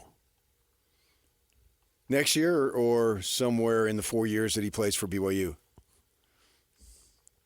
Take the under on 4 years of playing for BYU. Leroy says he's dialed it down. National championship, that's a little high end, so he's very reasonable.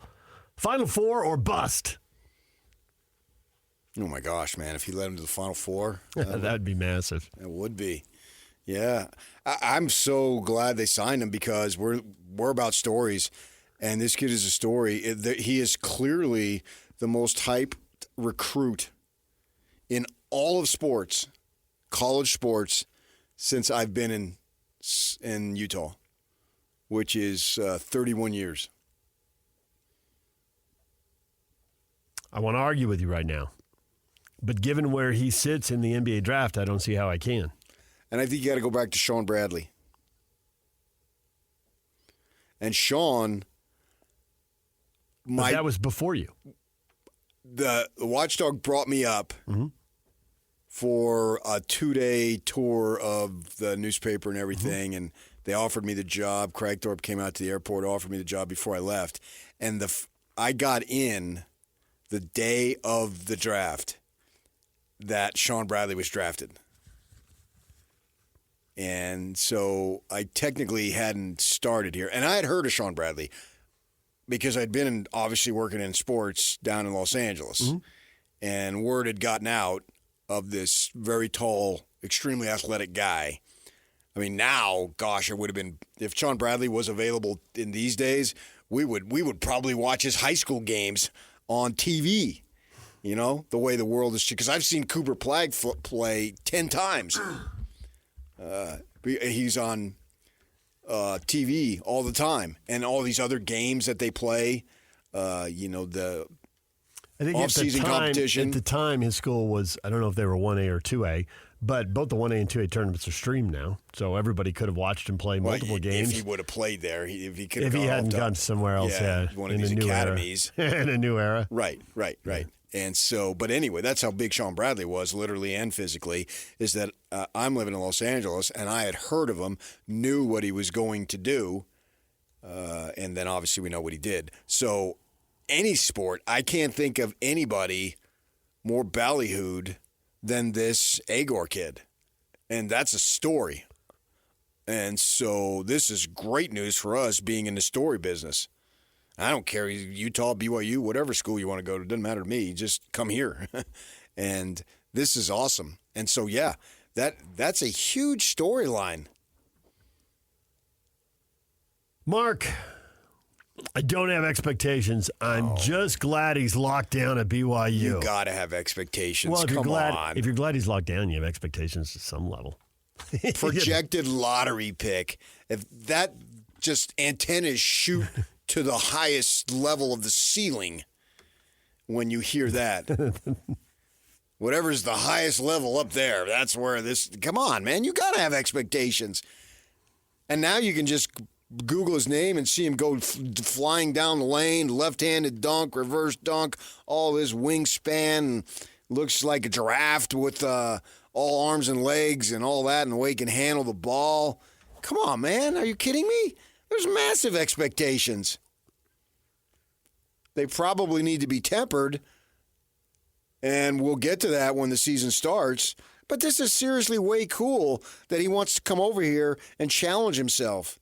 And obviously they don't get this guy without Kevin Young. It goes hand in hand. NBA development.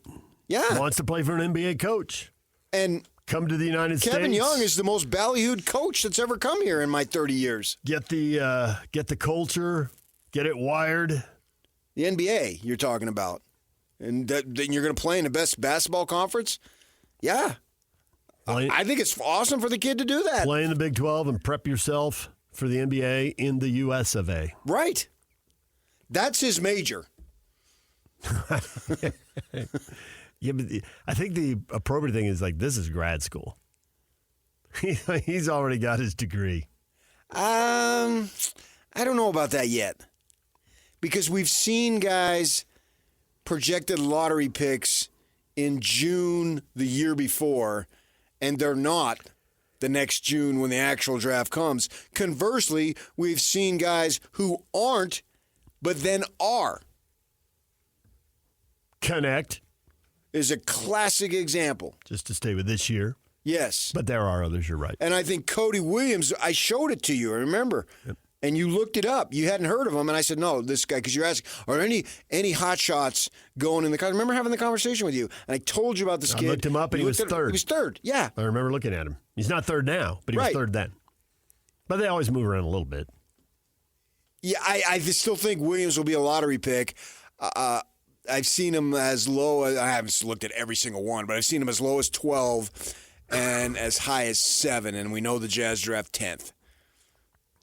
So we'll see. And I understand, I saw somebody said that they had him in to work out. They had him and Connect. And the thing that said that he dominated Connect in everything but shooting. I was like, what does that mean? Well, that's good and bad. Right. Right. Shooting is what they give you points for. Yeah. So it's really a valued thing right now. Yeah. So and there was a time it wasn't. There was a time like, oh, yeah, he can score, but he can't defend. So he can't defend, so we can't take him. But that was generations ago. Now, the scoring is valued. You got to be able to shoot. I am on board 100% with Locke when he says that. You've simply got to be able to shoot in this league to be at your premium, whatever your premium is. You've got to be a threat. DJ and PK, it's 97.5 The Zone. It's better in Boston. Is that true? Clam chowder? Yes. Lobster rolls. Not clam chowder. Not lobster rolls. Championships. That's next. Danny Ainge said it was so, apparently. We'll get that to you next. Stay with us. Nominate the youth sports volunteer that you know for the Hercules Hero of the Week. Submit your nomination at kslsports.com/contest and listen every Thursday afternoon to JJ and Alex for the winner. Help us celebrate the efforts of those volunteers making an impact with the Hercules Hero of the Week, sponsored by Hercules Credit Union and Beehive Meals.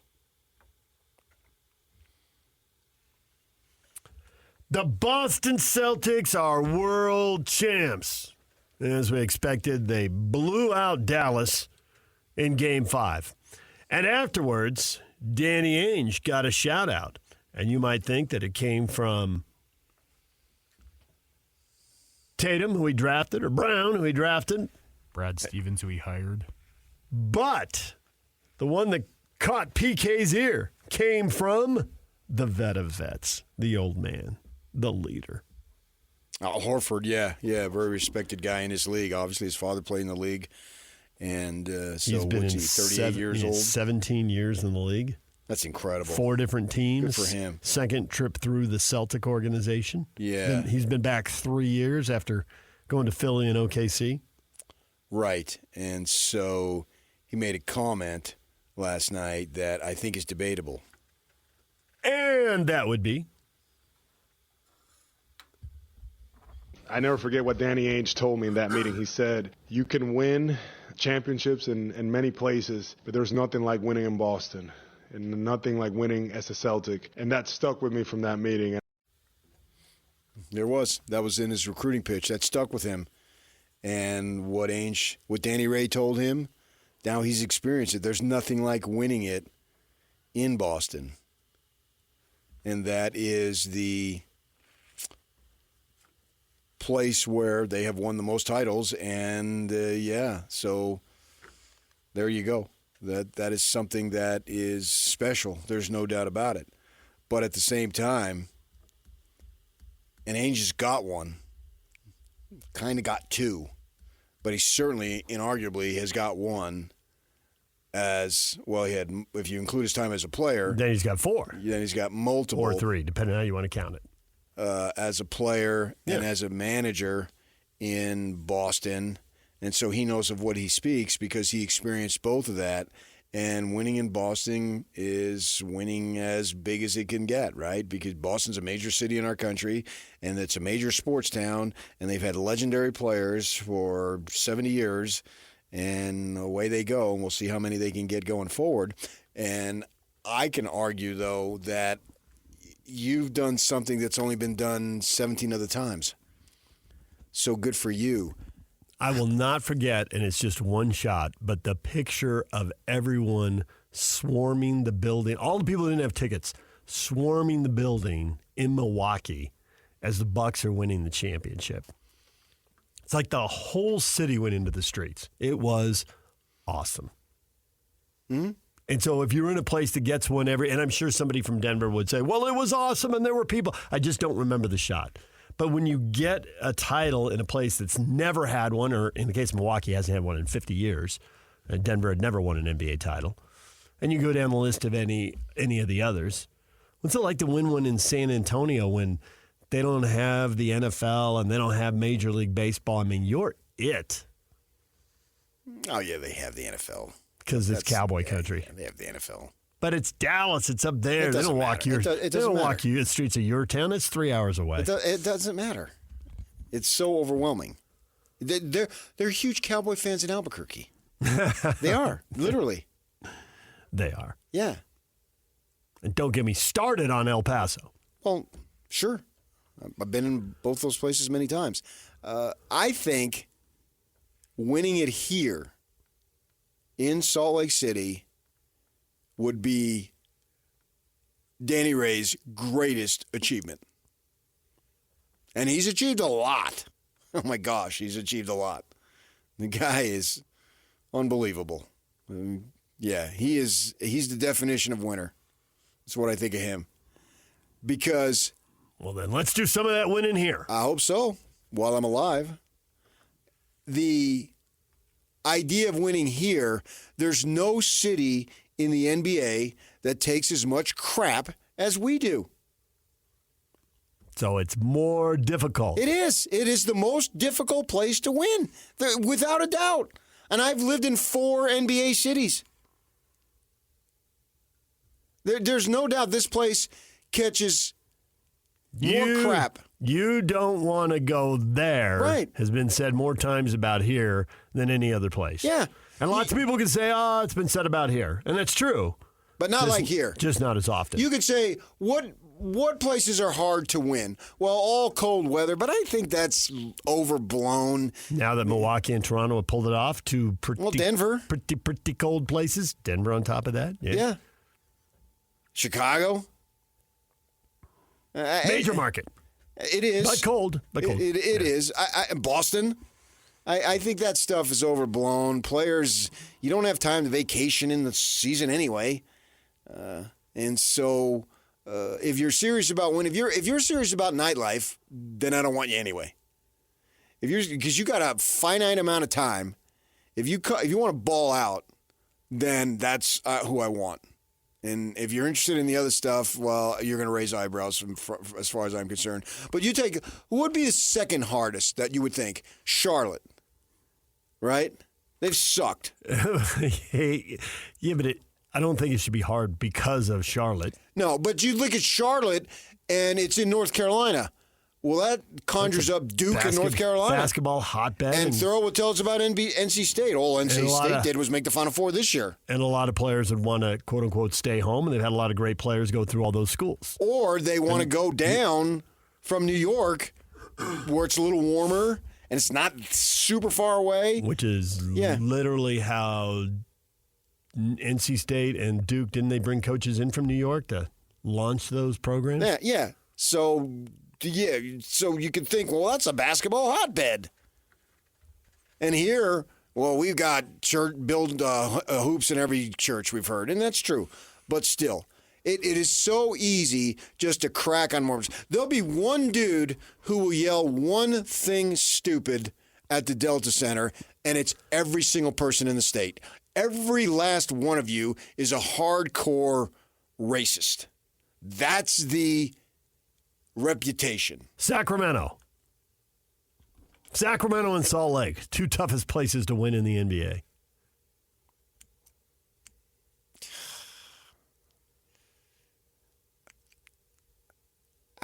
Sacramento, I mean, they haven't gotten it done because they're drafting Marvin Bagley instead of Luka Doncic. Well, there's certainly been some self-inflicted mistakes. But for a long time, now it's not true because they have the new arena downtown, but for a long time, Marco was north of town, and they brought in the kid from Georgia Tech. Is it Kenny Anderson? Kenny Anderson? Yeah. He's a New Yorker who went down. Kenny Anderson? Yeah. And I saw the look on his face. How's the culture shock? And he goes, it's real. It's there. I mean, there was a parking lot outside the arena, and then outside the parking lot, there were sheep and goats grazing. And for a guy who grew up in New York and played at Georgia Tech, and all of a sudden, there's sheep and goats grazing outside the arena. Okay, but that isn't anymore. Nope, it's not anymore. You're right. Right. So, and I know guys. I knew one that I was friends with who played in Sacramento, and they would just take limos down to the Bay Area. Yep, that is the thing. It's 90 minutes to the Bay Area. Yeah. So because it's hot and flat, and it's a big suburb, and there's nothing going on. Well, the Kings are the show in town. There's no doubt about that. We'll see if the A's change that. I figured Arnold Schwarzenegger wanted to live there. In the governor's mansion. Got himself in trouble, but nevertheless.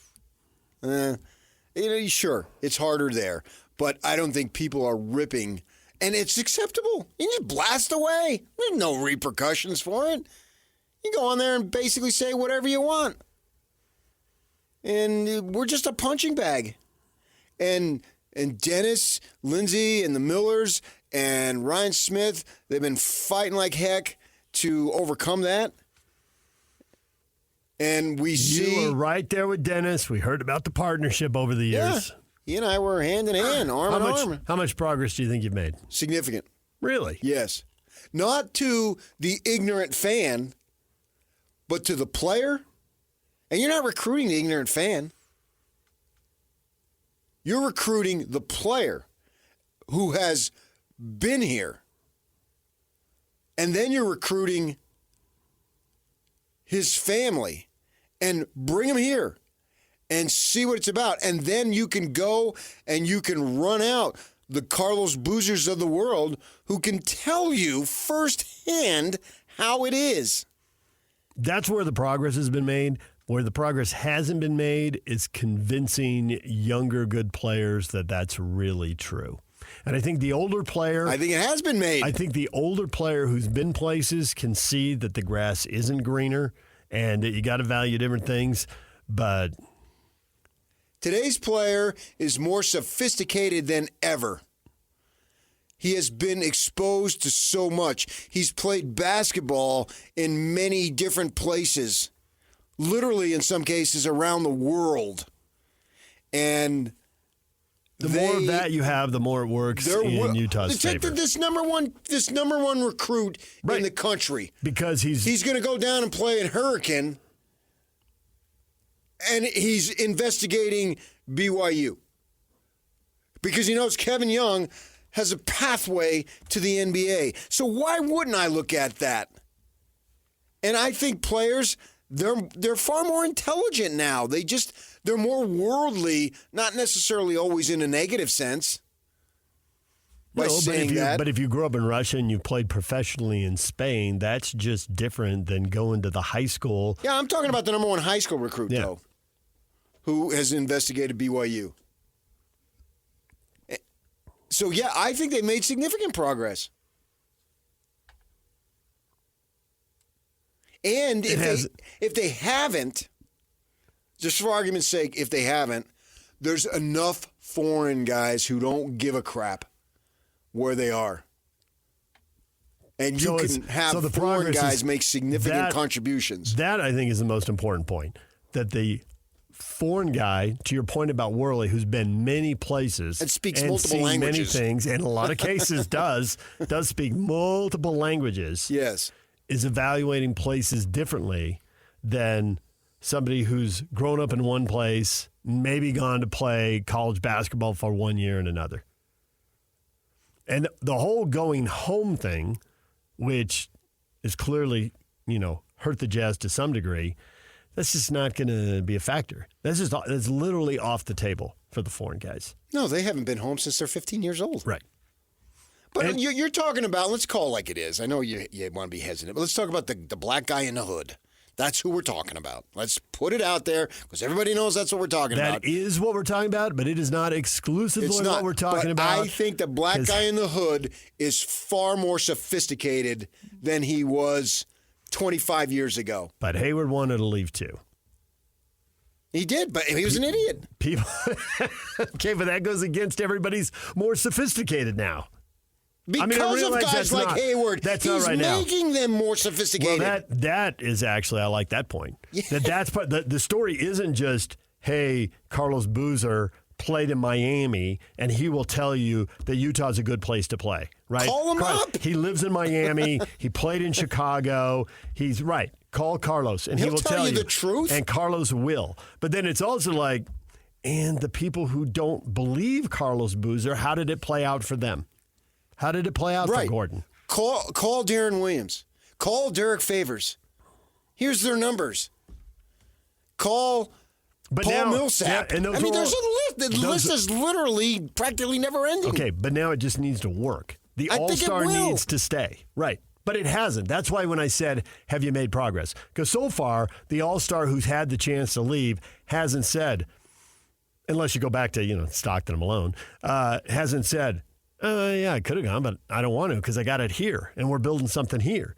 Because what frustrates Jazz fan is it looks like something is building, and then the player wants out, whether it's Hayward who leaves on his own or Donovan Mitchell gets traded. Yeah, you got me there. Right. So it hasn't – the argument is there. It's not going to be 100%. The argument is there, and it feels like that pitch could that pitch could work. It will but work. It hasn't yet. Rory McIlroy in putts under 4 feet this season was 496 for 496. I just and now heard that he's stat. 496 for 498. Things change. It's going to happen. There's never going to be a guarantee. But I believe I have faith in people that they will do the right thing, despite all the crap that's out there in social media and all the stuff that we hear. You get an individual in a one-on-one situation. I'm a human being. You're a human being. We can relate to each other. We can find common ground. No matter what your background is, no matter what my background is, and they bring them in here, and they bring in Dwayne Wade, and yeah, I think it can get done. I don't know that you're going to lure a big-time free agent because I don't know that big-time free agents really move. What you want is to get a guy and keep him. I get that. Keep your own guy and get him to sign the third contract. Right, exactly. When he's available and there's no strings attached. They sign the first because they're drafted and they have to. Right. They sign the second because that's how you get the big money. But the third is when they're in the prime of their career and it's winning time. Mm-hmm. So you got to get them to sign the third. And I can argue what on their own were Hayward and Mitchell ever going to win you? According to Danny Ray, nothing. The guy who's won, although at some point, nothing. At some point, he really did like Hayward. He helped get him to Boston. Well, he wasn't here to re-sign Hayward. Right, he was there. Right. To pull him away. But Mitchell, who I think is a better player than Hayward, so that's why I went more with Mitchell. Danny Ray said, this guy's not good enough. So do I want him?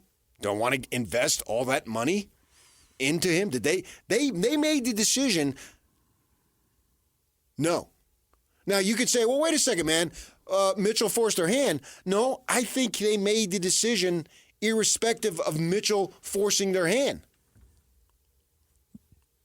Listen to what his comments were. They had to trade him, but that doesn't mean that they don't want to trade him. Right. Both things can be true at the same time. Yes. And he's standing over there, and you sit and watch games with people who know basketball more than you, and they're like, that guy's standing over there with his legs straight, just waiting for the defensive possession to be over. That is not championship basketball. That I heard that more than once. Mm-hmm. And you look over, and you're like, you're right. He is not poised to force a turnover. I told you that, and I know more basketball than you. You're right. You weren't the one who told me that. No, but I told the person who told you. That is actually possible. I led to the assist that got the assist. Oh, the hockey assist. The hockey assist. Yeah, and it's all about hockey now anyway. Who cares about basketball? Bingo. When we come back, Tim LaComb, Jazz radio studio analyst, Riley Jensen, mental performance coach and college football expert, join us at 9 o'clock. Stay with us, DJ and PK. It's 97.5 The Zone. This is Jake Scott and Ben Anderson.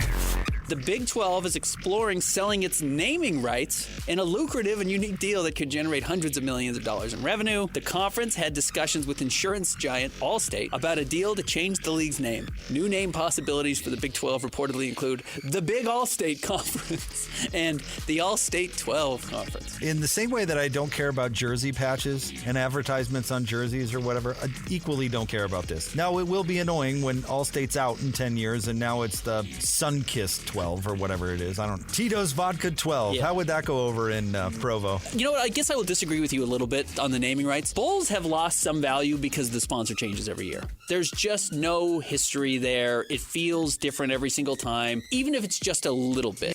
Hear Jake Scott and Ben Anderson every day from 10 to noon on 97.5 The KSL Sports Zone. DJ and PK, it's 97.5 The Zone. Paul McCartney turning 82. We welcome in a guy who has probably sung a few Paul McCartney songs in his time. Tim LaComb, Jazz radio studio analyst. Tim, good morning. Good morning. We actually used to play that one back in the, on basically our first time around the sun as Party Hounds. We played that a ton in. We would play school events all through high school, and that was a song that we played just to kind of put the chaperones at ease. to say, hey, we speak your language too, and we will dabble in it from time to time. Yeah, I mean, you got to consider everybody out there, even the chaperones. The Party Hounds, making the generations feel good. The Chaperones, that's a good name for a band. That is not bad. Although, I'm sure they would be boring. Every chaperone I ever knew was boring. Because you've never chaperoned. Never. Yeah. No, last thing I'd ever think of doing is helping in that regard. The Boston Celtics are the champions. Lessons that Jazz fans should absorb and apply to the rebuild here.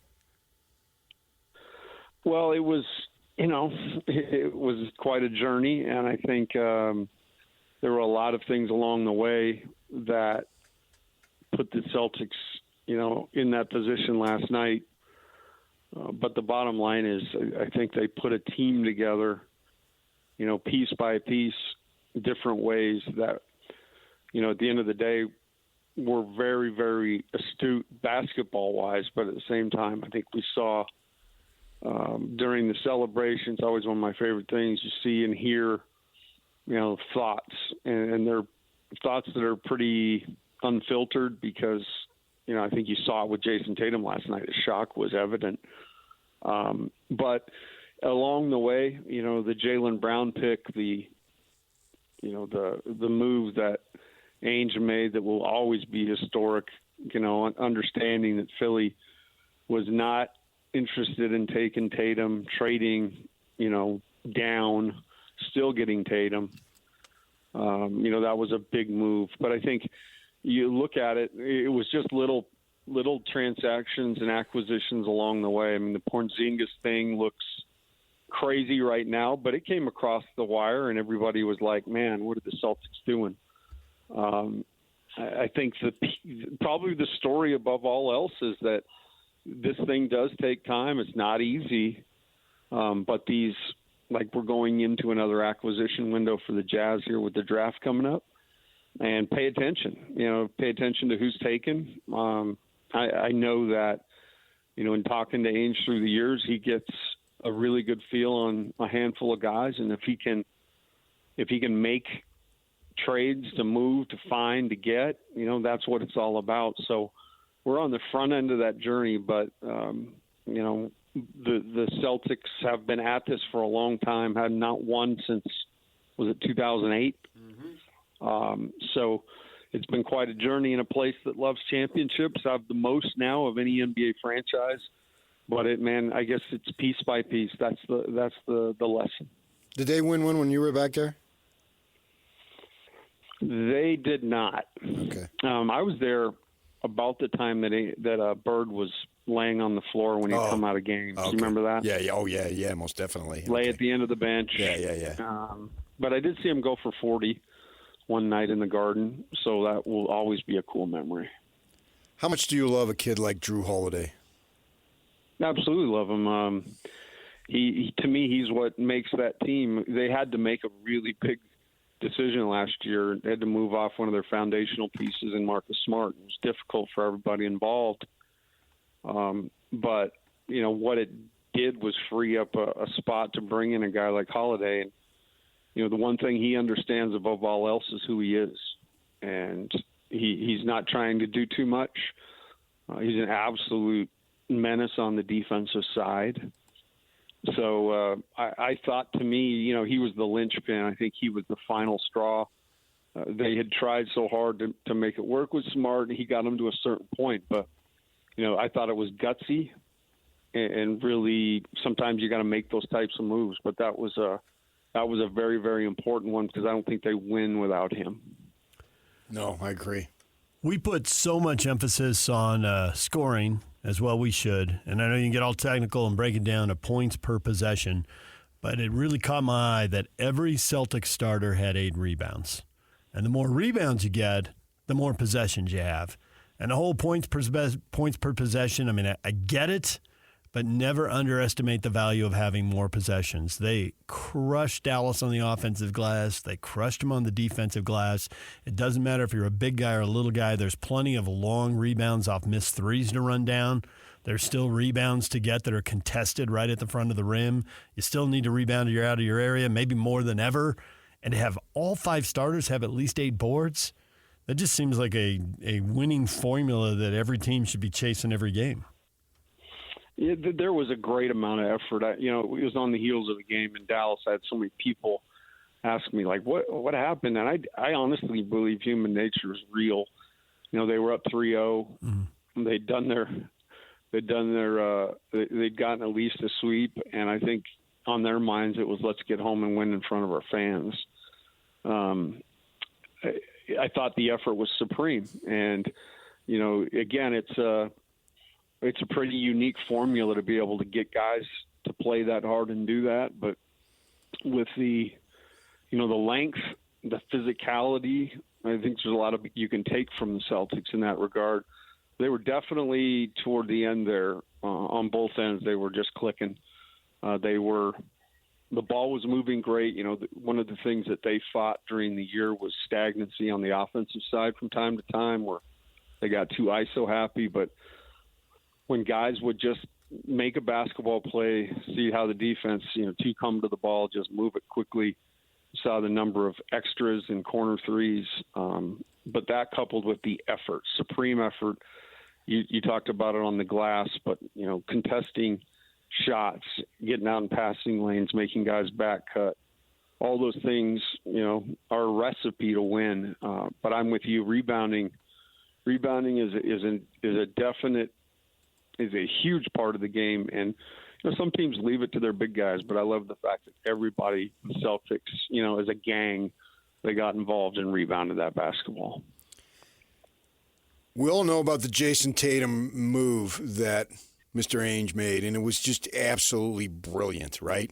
But in order for him to make that move, there's got to be stupidity on behalf of other managers in his position. And I called up the draft, which was 2017. Philly takes Markelle Fultz as number 1. WTF. And I think Ainge knew that the Lakers were in love with Lonzo Ball. And I'll give him somewhat of a pass because of the injuries, although he's been traded twice. But then Jason Tatum goes 3rd. And then the Suns take Josh Jackson at 4th. So I can argue 3 of the first 4 picks sucked. Do you really have to argue? Well, Lonzo Ball. Can you dumb that down just a little bit? Yeah, right. How can that possibly be? These people who are being paid all this money to do this and spend, not so much the money, but spend all this time researching and analyzing, and Markelle Fultz number 1 and Josh Jackson number 4. You have got to be kidding me. And that's the same draft that Markkanen went 7th. Nick Colina, the Knicks, taking him 8th. And Donovan Mitchell doesn't go till 13th. Bam Adebayo goes 14th.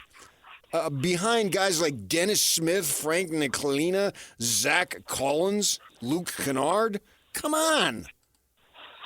Yeah, it is baffling, but I'm telling you, Jake and I got locked into this. We have a lot of time in that studio. Yes. 82 games, randomly probably 7 hours altogether.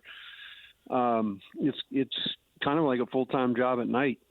And so we end up talking a lot about things, and that was one thing we got locked on this year was at times the ineptitude of drafts. And you hear often that, it's a down draft and that, you're not going to get the level of talent. I do believe that the essence of the draft, and I've been a huge fan forever, is kind of getting out of the groupthink.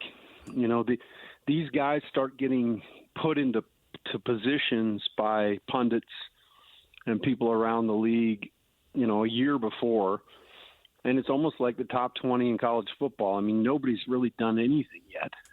They get locked into positions. And, you'll see guys slide, but I think the essence of it is really understanding who these guys are, as people.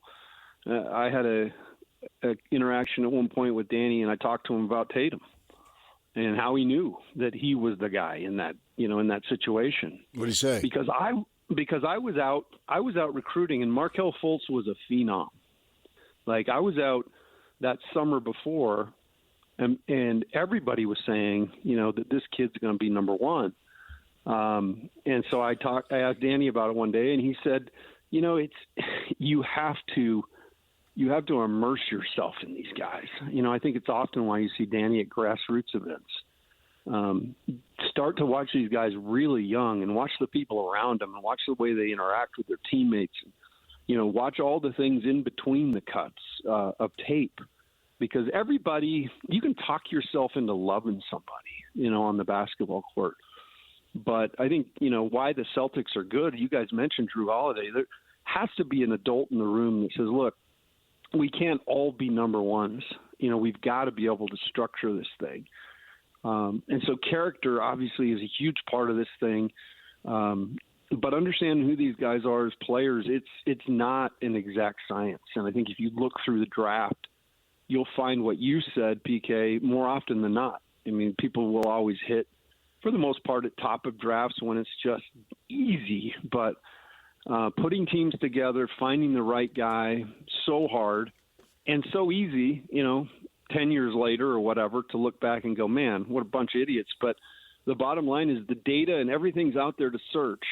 But there is just, when you're going through 50, 60, 70, 80 guys and pinpointing your guy, you just really have to have an understanding of what you want.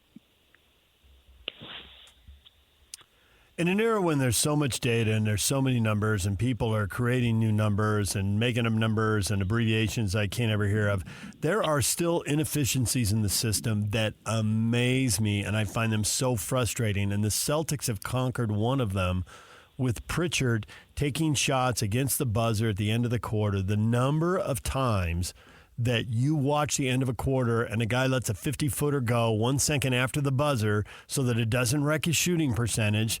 Well, why don't they just sort those out? And this doesn't really affect his shooting percentage because we know he's taking low percentage shots at the end of a quarter. But the boost you get from the points, from igniting the crowd or quieting the crowd, Pritchard hit one against Cleveland. He hit 2 long buzzer beaters in the finals.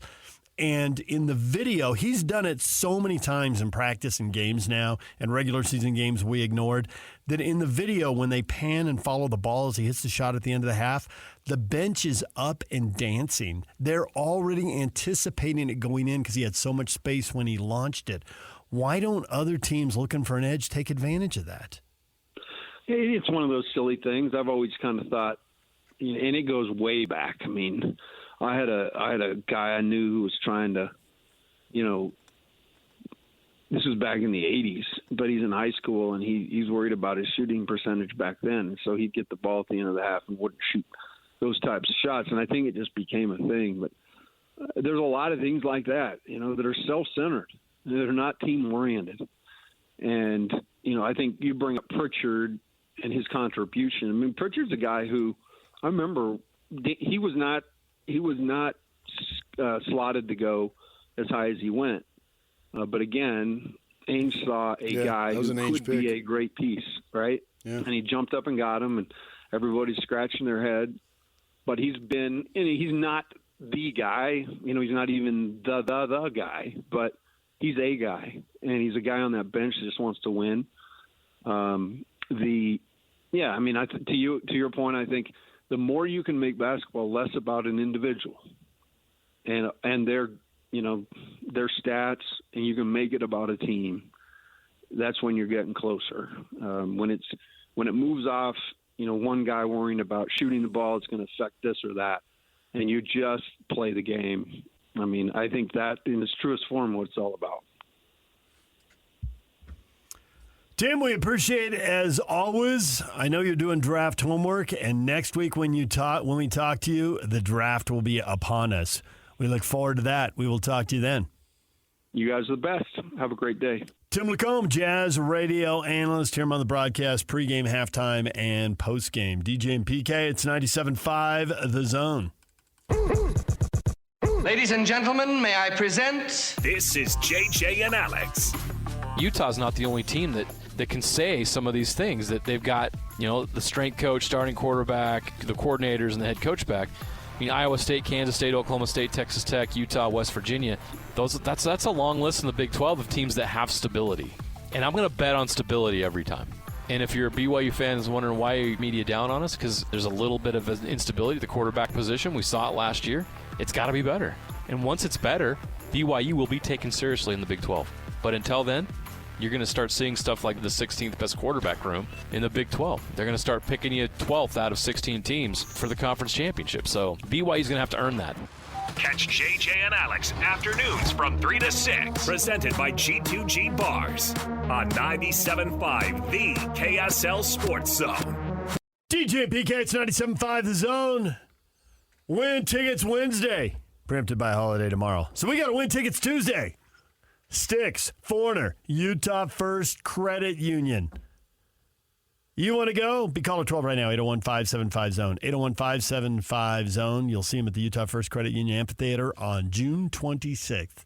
Sticks and Foreigner, 801-575-ZONE. What amphitheater? Utah First Credit Union Amphitheater. Yeah. A lot of shows out there. Yes, fact. Have you seen any? No. Seen many. What's the last one you saw? The last one I saw, let's see, Dierks Bentley maybe?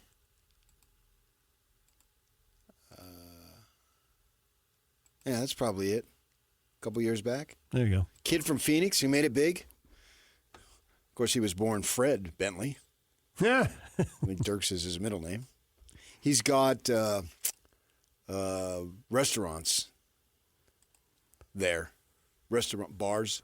He's got a cool one in downtown Gilbert. A lot of our listeners have relatives in Gilbert for obvious reasons. And if you go to Gilbert, right next to Mesa on the east side of the valley? Sort of, yeah, basically. Yeah. It was a big, nothing but a farming community when I was a kid. Oh, really? Now it's bustling. Is it a little south of there? Of Mesa. Yeah, a little southwest. But they got a cool old downtown, and he's got a big, Dierks Bentley's got a big restaurant right there, and open windows and all, and you can look in. They got some fairly decent musical acts, local stuff there. Yeah. So that was probably the last one. Ooh, look at this, man. Do you know Yak? Oh, he's on the phone? A kid named Ethan Tuttle tweets out, I'm thrilled to announce I've accepted as a position of news reporter. And he's going to go to be a news reporter. He's a kid graduating from ASU in Baton Rouge. And Dillingham, way to go. I'm so proud of you, blah, blah, blah. The way you have to use social media as an avenue to get your name and your product out there, right? It's so important these days. We're talking about getting guys to want to come to Utah. And I think Ryan Smith does that in a way that is, he uses social media to promote the state. Mm-hmm. And I think that's really important. Every little thing. I don't know that one thing matters the most, but everything matters the most. And it's cool the way he does that. Now, with all that in mind, you still got to draft well, and you go back and you look at these drafts that I just said with Tim LaComb. How does Phoenix take a Josh Jackson at 4th? How do you take Markelle Fultz at 1? How do you do that? How do you not draft Luka Doncic in Phoenix and then, when it doesn't work out, fire the guy who told you to draft Luka Doncic? Because it didn't work out. He's literally the guy who said draft Luka Doncic, and they blew him off. Well, this isn't working, so you're gone. I'm the only one who got it right. And they fired him. Well, they did get to the finals with DeAndre Ayton. Yeah. but he was long. You're talking of Koshkov, and he was long gone. Yeah. That's why, man, these next few weeks are for the Jazz everything. Can really shape the next minimum 5 years. The draft, whatever they do, and then into July. I can't argue with minimum 5 years, but can easily shape 10. It can. Easily. It can. But you can overcome crappy moves. They need it to shape 10. They need to get someone. Man, that would 10 would be that would be on. Well, if you draft a 19-year-old to 29. But they'd be able to get that right, though. The number of guys who, and you can draft somebody who you trade for the guy. I mean, that absolutely can happen. Yeah. So Ryan Smith, I think, does an excellent job with social media and promoting Utah. Mm-hmm. He's so outstanding with that, and they can do that.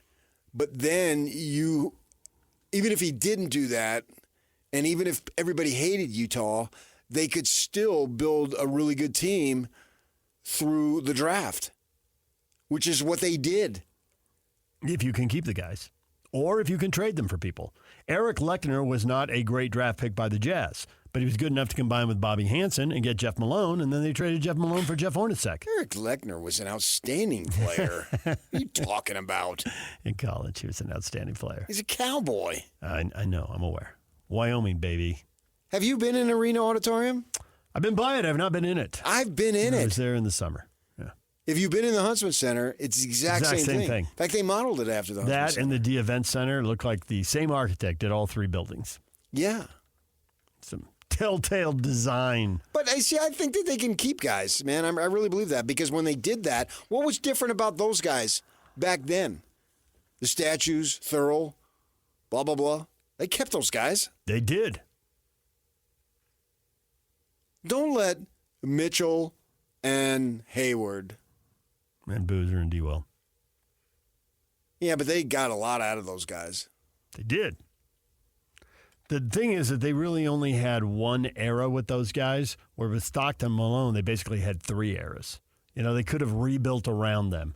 Okur was done. He torn his Achilles. Mm-hmm. They could have, Kirilenko's contract is finally up. Go invest that somewhere else and have another group around those guys. But it was not to be. They'll get this done.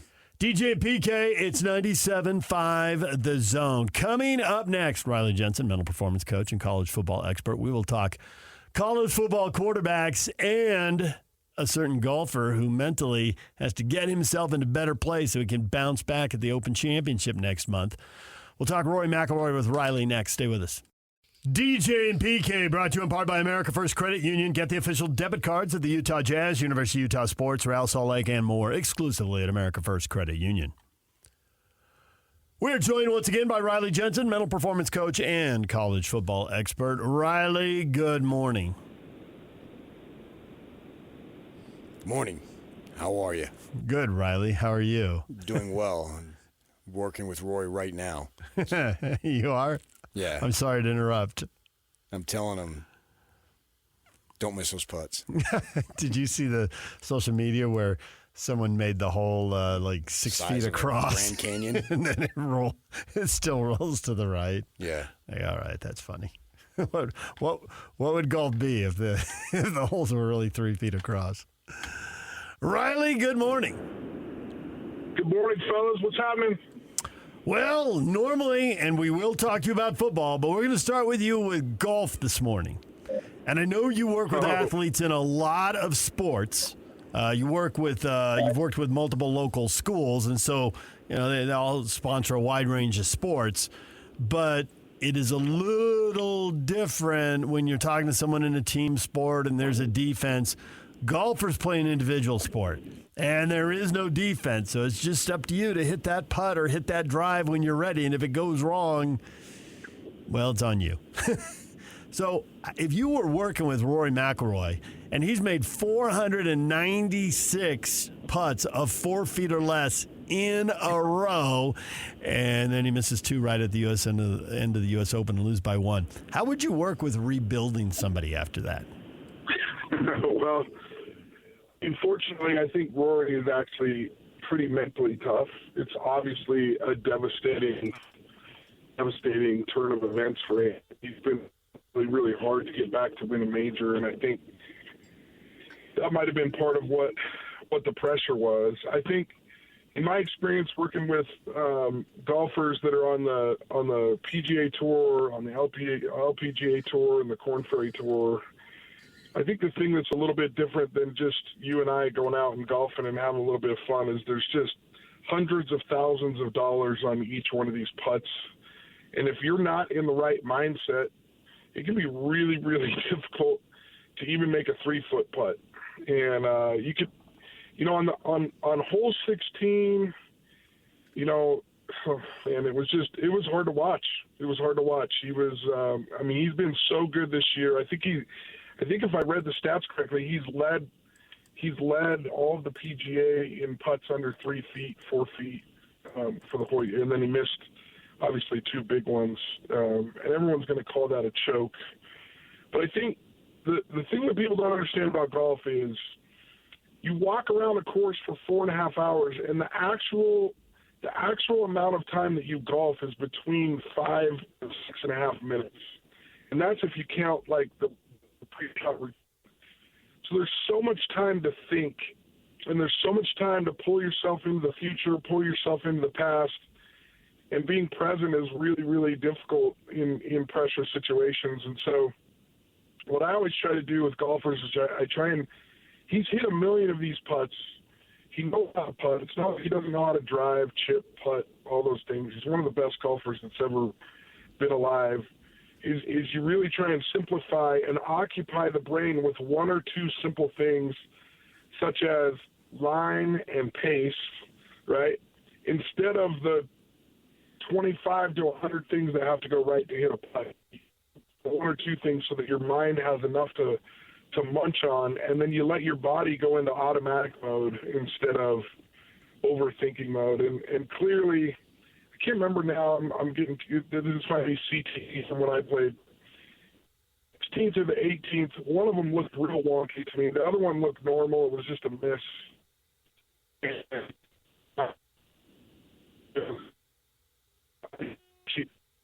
know that he's had some things that really, really nice. Some difficult things going on for him, and I'm just pulling for working with him. I'd probably throw out all the science and just sit with him and talk. Riley, you're really breaking up. We can't follow it here, so we're gonna have Jake give you a call back, see if we can get a better connection here. I'm listening to the Golf Channel driving in this morning, and they're interviewing Brad Faxon. And they ask him about, well, you just forget about it and move on. He said, I don't think you forget about it. I think you remember it. You don't let it paralyze you and haunt you, but you remember what you did, what you didn't do, and how you can improve upon it. Sounds like the Celtics postgame when Jaylen Brown was talking about we didn't skip steps. We had a lot of hard losses, but they made us tougher. And this is why we're sitting here right now.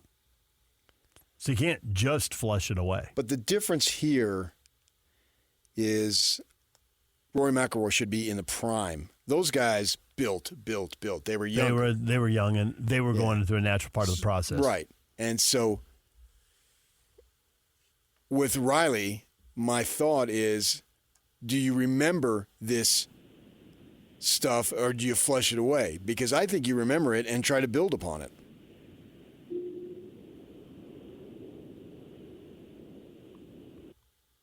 But maybe not. Is that true, Riley? I think there's benefit in both. I think in dwelling too long on the past, that can be really, really difficult and problematic. I think you quickly and maybe you spend a couple of days assessing what happened, and then you move back into the present moment. If you spend too much time in the past, no amount of guilt, no amount of anger, no amount of shame can ever change the past. And if you spend too much in the future, no amount of anxiety or stress or nerve can change the future. This is the key, and I know it's real kitschy, and I know it's the real, key phrase lately, to really focus on the moment. But you really got to get into the present moment and really just be where your feet are. The trick is teaching people tools how to do that, teaching people tools how to stay in the moment and how to be just a little bit more dialed in to that present moment. But, yeah, he's going to have to spend some time going through what happened, but you can't dwell on it. Things like this situation, you have to realize you made a mistake. It's not that you are a mistake, you made a mistake. And that's where you have to differentiate, and look, all the great ones have gone through some sort of difficulty, some sort of adversity in their career. It's what they do after a moment like this that makes them heroes. See, actually, though, in my literal case, my parents told me I was a mistake. Stunned silence. You floored him. I wasn't a mistake. I was a surprise. That was a miracle. There you go. Because she went through some real difficult stuff about 7-8 years prior, involving a pregnancy in which there was a death and all that stuff, and said you couldn't. That would be it. You're not going to have another kid. And then here I come. Here comes Patrick Kinahan. And because I was a month early, I was in the hospital for a week, and I was brought home. Of all the days to be brought home, December 24th, and placed under the Christmas tree. I had no chance to live up to that, and I haven't. Oh, man. They might as well have built a friggin' manger. And I have been trying to live up to that forever and have failed. Have not been able to do that. Running against my better judgment, I have a football question for you. Not that I think you can't answer it. I just don't know if we'll hear you when you do answer it.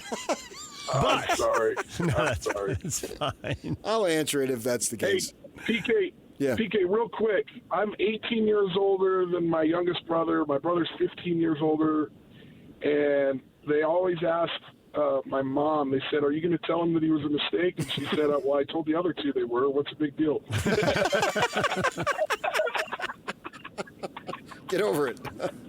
Get over it. It's not that big a deal. It's about what you do when you get drafted. It's about what you do when you get picked. Or in this case, born. Right. You know what I'm saying. Yeah, gotcha. It's about what you do with your opportunity. My question is about Cougar football. There are many years that we go into the season, we know the Cougar quarterback is, and he's built up and he's hyped up, and sometimes they live up to the hype, and sometimes they don't. And certainly they've had two quarterbacks who gave them 3 really good years as the starter there, and that was great. And now this year, there's a JC guy who was 0-4 last year. There's a guy coming in who has won a Big 12 title but hasn't played in a while and is coming off a major shoulder injury. There's a transfer from Utah State. There's another young guy. I mean, any of them might pull it off, but it's not obvious who the person is going to be. And there's the argument that they're going to have a better team around them. So that's going to be different than last year. So it's apples and oranges comparing the two. What's your level of confidence? Where do you see this going? Who do you believe in? How do you think this plays out? Well, I remember the late and great Lamell Edwards used to say when there's a quarterback controversy, it's usually because you don't have a quarterback. Oops. But here's the two things that I think are really, really important to understand. I do think that the offensive line will be much improved. I think that'll take a little bit of pressure off the quarterback.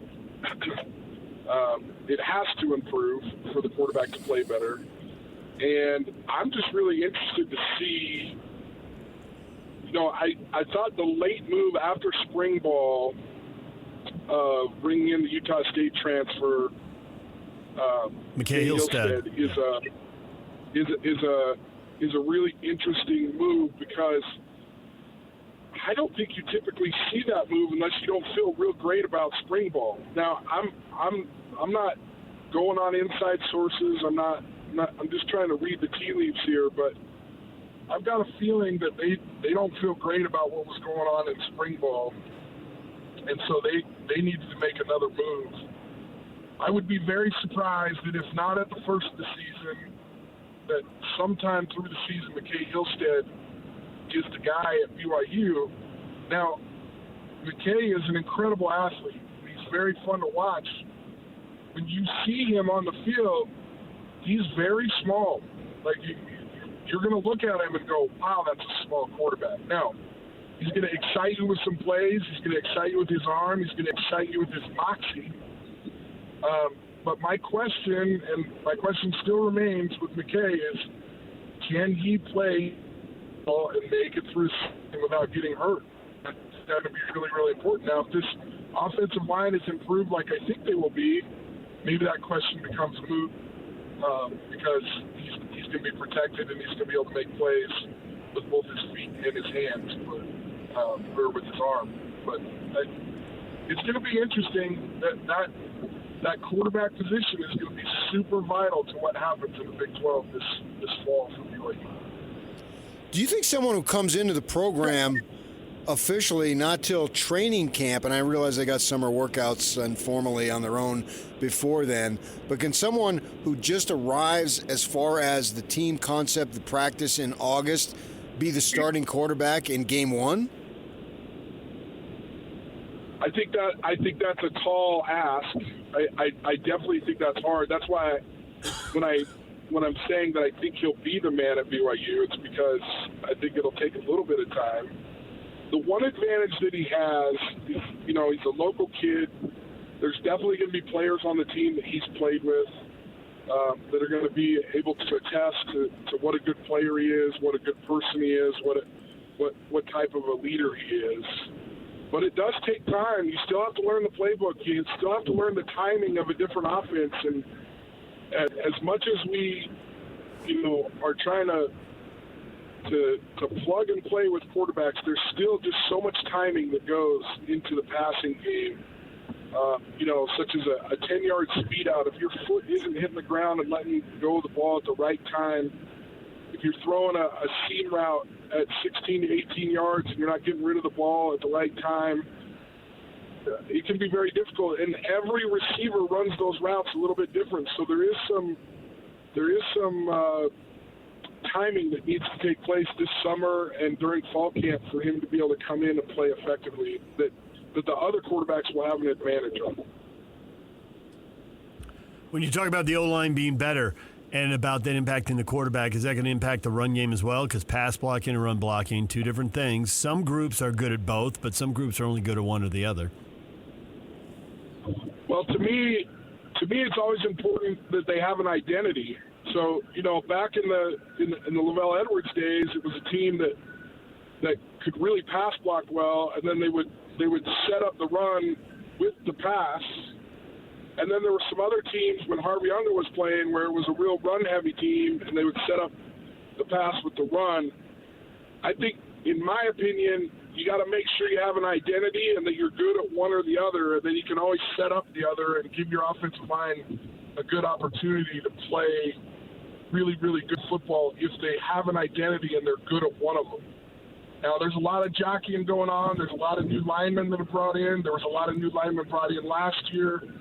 A whole bunch of guys battling for a lot of positions. But what will be interesting, and I think if you're a BYU fan, what you have to watch closely is you have to watch the right guard position.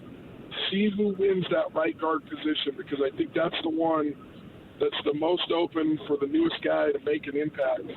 And I know they've been moving a lot of different offensive linemen around in different places, but if you look at that right guard position, see who he is, see if he's making good plays, that could be the real key. That could be the keystone to that offensive line this year. Riley, we'll leave it right there. We appreciate your time as always. Thanks for joining us. We will talk to you again. You're the man. Love you guys. Thanks. Riley Jensen, join us here on The Zone. DJ and PK, when you come back, you missed a lot in the show, including a lot about the championship, and we will get to that. The Celtics win it all. Next, stay with us. We'll get you up to speed right here on The Zone. Accessing. This is Hans Olsen and Scotty G. Owner of the Utah Jazz, Real Salt Lake, and the new NHL team here in Utah. It is Ryan Smith. First, congrats on 10 years, guys. Thank you. We appreciate that. It's a long journey together, especially in a world where with media, there's so much disruption going on and everything's changing. I mean, we're seeing in the NBA, I'm on the media committee, and it's a new world. And so for you guys to be able to get 10 years under your belt and hopefully go a lot longer is pretty special. You're doing something right. And, it is kind of like a marriage, Ryan. You sit here on air and you pour your heart out to each other. And then I get home and I'm so tired of talking. My wife's like, you talk to Scotty more than you talk to me. And I'm like, that's all right. I don't hug Scotty like this, so it's different. Catch Hans and Scotty weekdays from noon to 3 on 97.5, the KSL Sports Zone. Oh, man, this is freaking Kevin Young. He don't need anybody's help. DJ PK at 97.5 The Zone. They got freaking cannon catchings. 9 a.m. Slacker Red Headlines brought to you by Tim Dolly Mazda Southtown. Find your new Mazda at the south end of the valley at Tim Dolly Mazda Southtown. That's Tim Dolly Mazda Southtown in Sandy. Yak, did you do this on purpose or was it just a happy coincidence with the music? It was happy coincidence. No, I brought it up. I tied them together. The tweet that you're referencing came out about 3 seconds before you went on air. 3 seconds, and what did it say and who said it? Jonathan Givony, who covers the NBA draft for ESPN, has said that Cannon Catchings, another one-and-done prospect for the NBA draft next year, is committed to BYU and Kevin Young. Cannon Catchings, 6'8", 185. High school, overtime elite, hometown, Atlanta, Georgia. Nephew of Tamika Catchings. Harvey Catchings played in the NBA. He did too, yes. Who's the dad of Tamika? Let's see. 4 friggin' stars. And then 25 draft is going to be like the lottery is going to be all BYU. 2 of the 14. Jonathan tweets out, at 6'10", not 8, at 6'10", Catchings has obvious appeal. Well, that's with the afro. From an NBA standpoint, thank you, Fletch. You've been waiting for that for years. From an NBA standpoint, with his combination of length, shot-making diversity, and defensive versatility at 18 years old, he averaged 15.1 points in 25 minutes for the Cold Hearts at OT last season, shooting 68% from 2 and 38% on the three-pointers. That's going to be the Warm Hearts of Provo. Cannon Catchings, that's Cannon with a K. Just like 1-800-CARS with a K. That's old school. They're going to have guys who play in the NBA who don't even start next year. My gosh. A little bit of an overstatement from you. But we are just, 4 one-and-done recruits away from you being spot on. I don't know how Kansas and Baylor are going to compete. Catchings told ESPN, quote, my family and I met with Coach Young and the coaching staff last week, and we immediately clicked. I knew right away this was the best fit for me. Freaking Brigham Young. This is the place. Close quote. You are on a roll. This is unparalleled. My gosh. Now, back to your point earlier this morning. They're going to have Utah assistants who are going to go coach at BYU for free. To your point earlier this morning when we were telling people about Raja Bell, former Jazz man, and his son committed to Texas. Now he's class of 2026, which means he's just going into his junior year. He just finished his sophomore year. Yeah. And you said, okay, but that's 6 years. And it could be 7 with the red shirt. So let's 9 not get with excited. 9 with a mission. Theoretically. It's quite a reach, but for the sake of the math, we'll play along.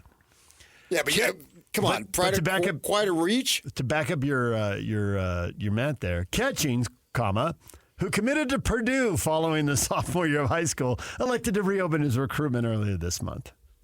He visited Florida State, North Carolina State, as well as BYU before picking the Cougars. Yeah, but this is now, right? This isn't 2 years from now.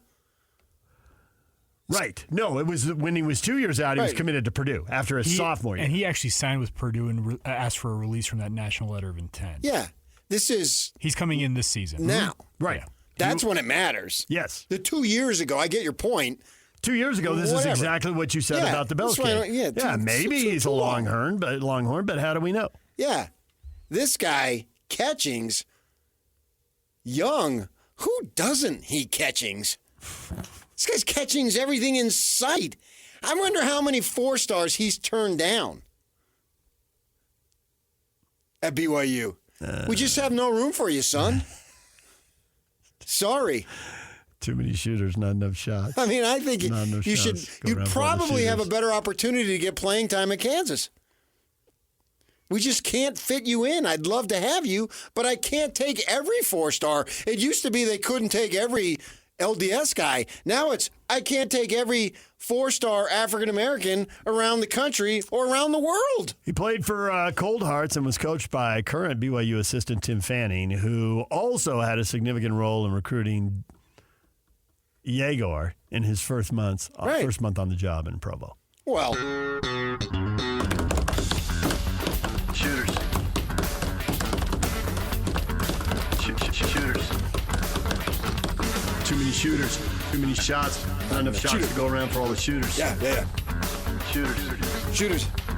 Too many shooters. Too many shots. Not enough shots to go around for all the shooters. Not enough shots to go around for all the shooters.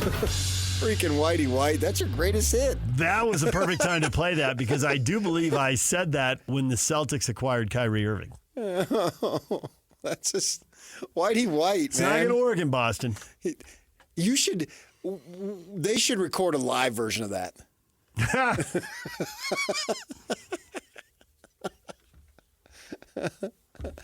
And we've got to give credit to Johnny Lightfoot. Johnny Lightfoot, who played in Cuba in front of 190,000. Yes, for Air Supply. Heard that, took it, did a little remix, and there it is. It was awesome. My greatest hit. People don't realize that you have a rap career, Whitey White. I will be appearing at Utah First Credit Union Amphitheater on June 26th before Styx and Foreigner. So for those of you who want tickets today, win ticket Tuesday. Oh man, BYU! Gosh, I'm gonna get in line tonight for their first game. And I'm going to camp out the next 4 months. Nice. That'd be really good radio shtick. Start on a billboard on I-15 and then work your way towards the Marriott Center. How's it going to be possible the Marriott Center Plaza to even get in the Marriott Center this year? They're going to have to show big screens on the practice site right next door.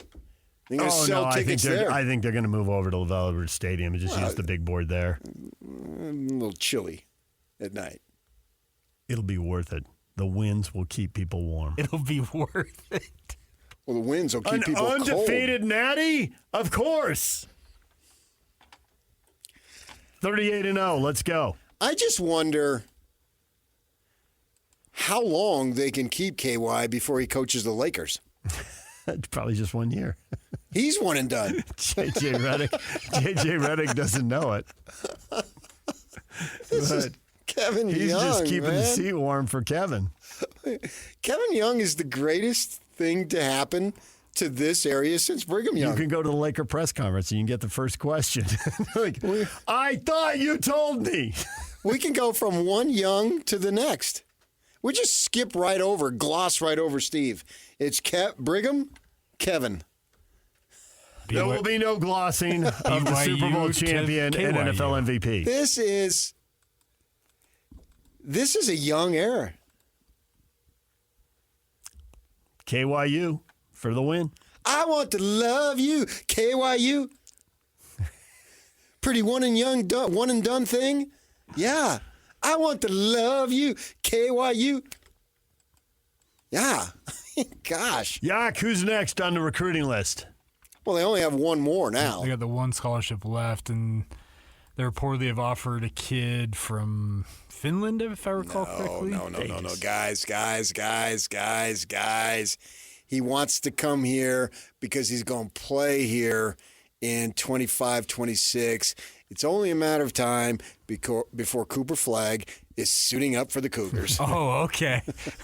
The Duke signee himself. Right, and they're going to call him Cougar Flagg. Ah, there you go. Everybody's going to have a Cougar flag. Cougar flag, got it. Okay, yeah. And DJ's drop will get played in copious. And then Ainge is going to be there, and it's going to be prearranged, like Red Auerbach when he drafted Larry Bird a year early. And can't you guys see how this is going to end? Do you have any vision? With AJ DeBonsa. I mean, Maron, this is just going to be one after another. This Kevin Young. Wow. 42 years old. This is just amazing. He got what's his name? Cannon Catchings. Igor Kokoshkov. He got who else he got, Yak? I mean, he's just one after another. Elijah Crawford. I mean, they got so many guys, they wouldn't mind if Hall and Saunders went to Kentucky. Well, I think they would mind. Just replace him with a 5-star. Just roll it out. Who wants to come next? They're taking tickets down there. You got to get in the line.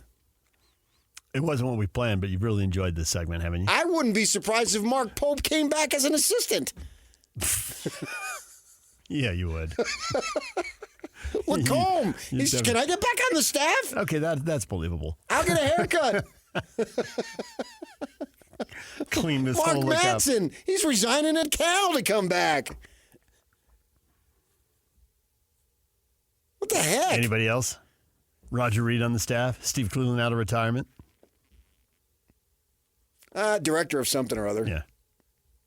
Yeah.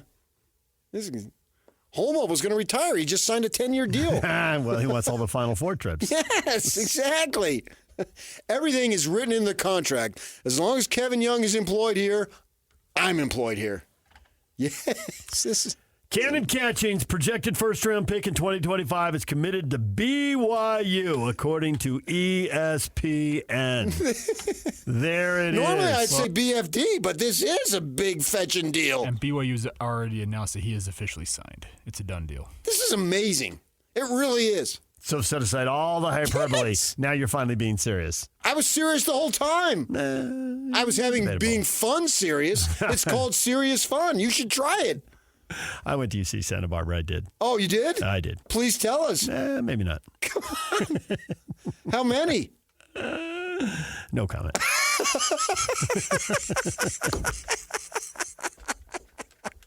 The ultimate straight man. He plays it better than anybody. Oh, my gosh. That was a masterpiece of dog shit. Hey, we need that drop more often. I love that drop. Can you imagine trying to get a ticket?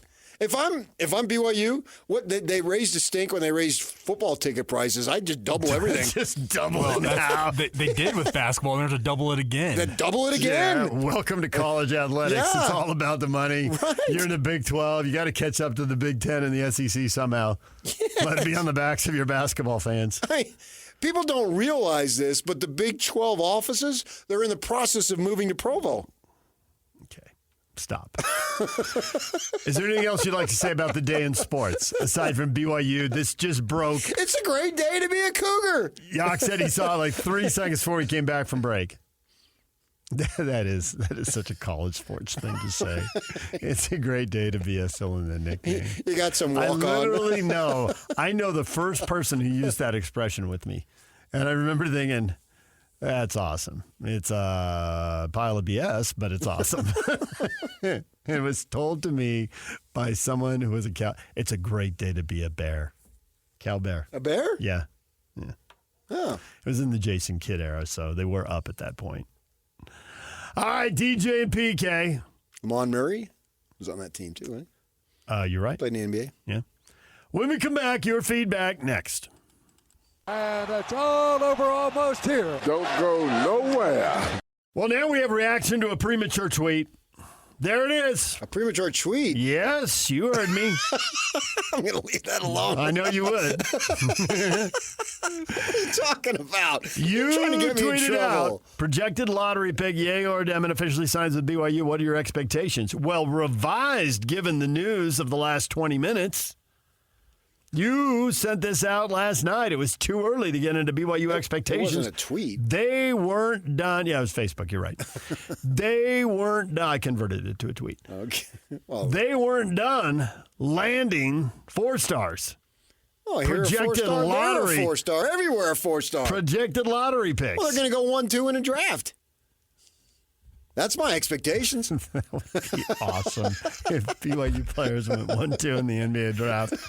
Things you did not foresee 90 days ago. The Cougars going 1-2 in the draft next year. This is amazing, man. Oh, this is going to be the first time ever. I hope football season goes by really quick and we get to college basketball. It's going to be really difficult for me. I have a Wooden Award vote. Do I vote for Catchings or do I vote for Egor? I'm going to be torn. It might be the first time in history I try to get them to split my vote. Well, you're a Ute, so you'll probably vote for Kibikata.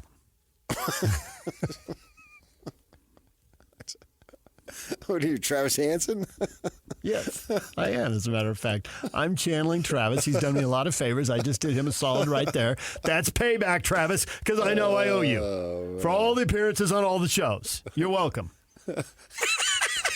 So, did you notice this? What? I tweet out. I don't tweet a lot, but I thought, this is too good. So here a 4-star, there a 4-star, everywhere a 4-star, all in Provo, no less. And I get back, all for you, PK, just to get you to finally be a BYU guy. At Travis Hansen 24. There it is.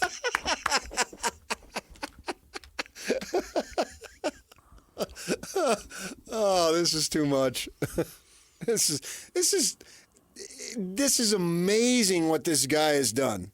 And it's also amazing that I get paid to do this. Which is more amazing? Rank them. I mean, we thought, oh my gosh, Pope left. This is a blow. They're starting to build something. He did a great job last year. And not just Pope leaving, but after Pope leaves, while the coaching search is going on, as you would expect, because it's 2024, key guys on the roster going in the portal one after another. Colin Chandler was supposed to be all that. Now it's like, who? This is incredible. Wow. Genuinely, I'm super excited for BYU basketball in the best conference in college hoop. This is incredible. And it's going to bring up the question, and there's plenty of time to discuss and debate this, but how much can you win with the one-and-done kid? Because that's up to Kevin Young and his guys. They will be younger, and they will be less experienced, but they will have massive talent. That's all. That's an intrigue, yeah. And this is, we've sat here and talked about this with Kentucky and with Duke, and it has clicked in Kentucky. I mean, they have gone to Final Fours and won a title. But they've also had years that just completely fell apart. Well, yeah, it can go either way. It remains to be seen. Which is fun because we like stories. This is a massive story. This will be a story if they win. This will be a story if they lose. We talk about college basketball in June. Well, only in relation to the NBA draft. That would be the only reason. Yeah. Not in anticipation of the next college basketball season. Right. I would assume that the last time that happened would have to be the summer of 97, 98. Right. You and I weren't doing the show then. Yeah. Amazing.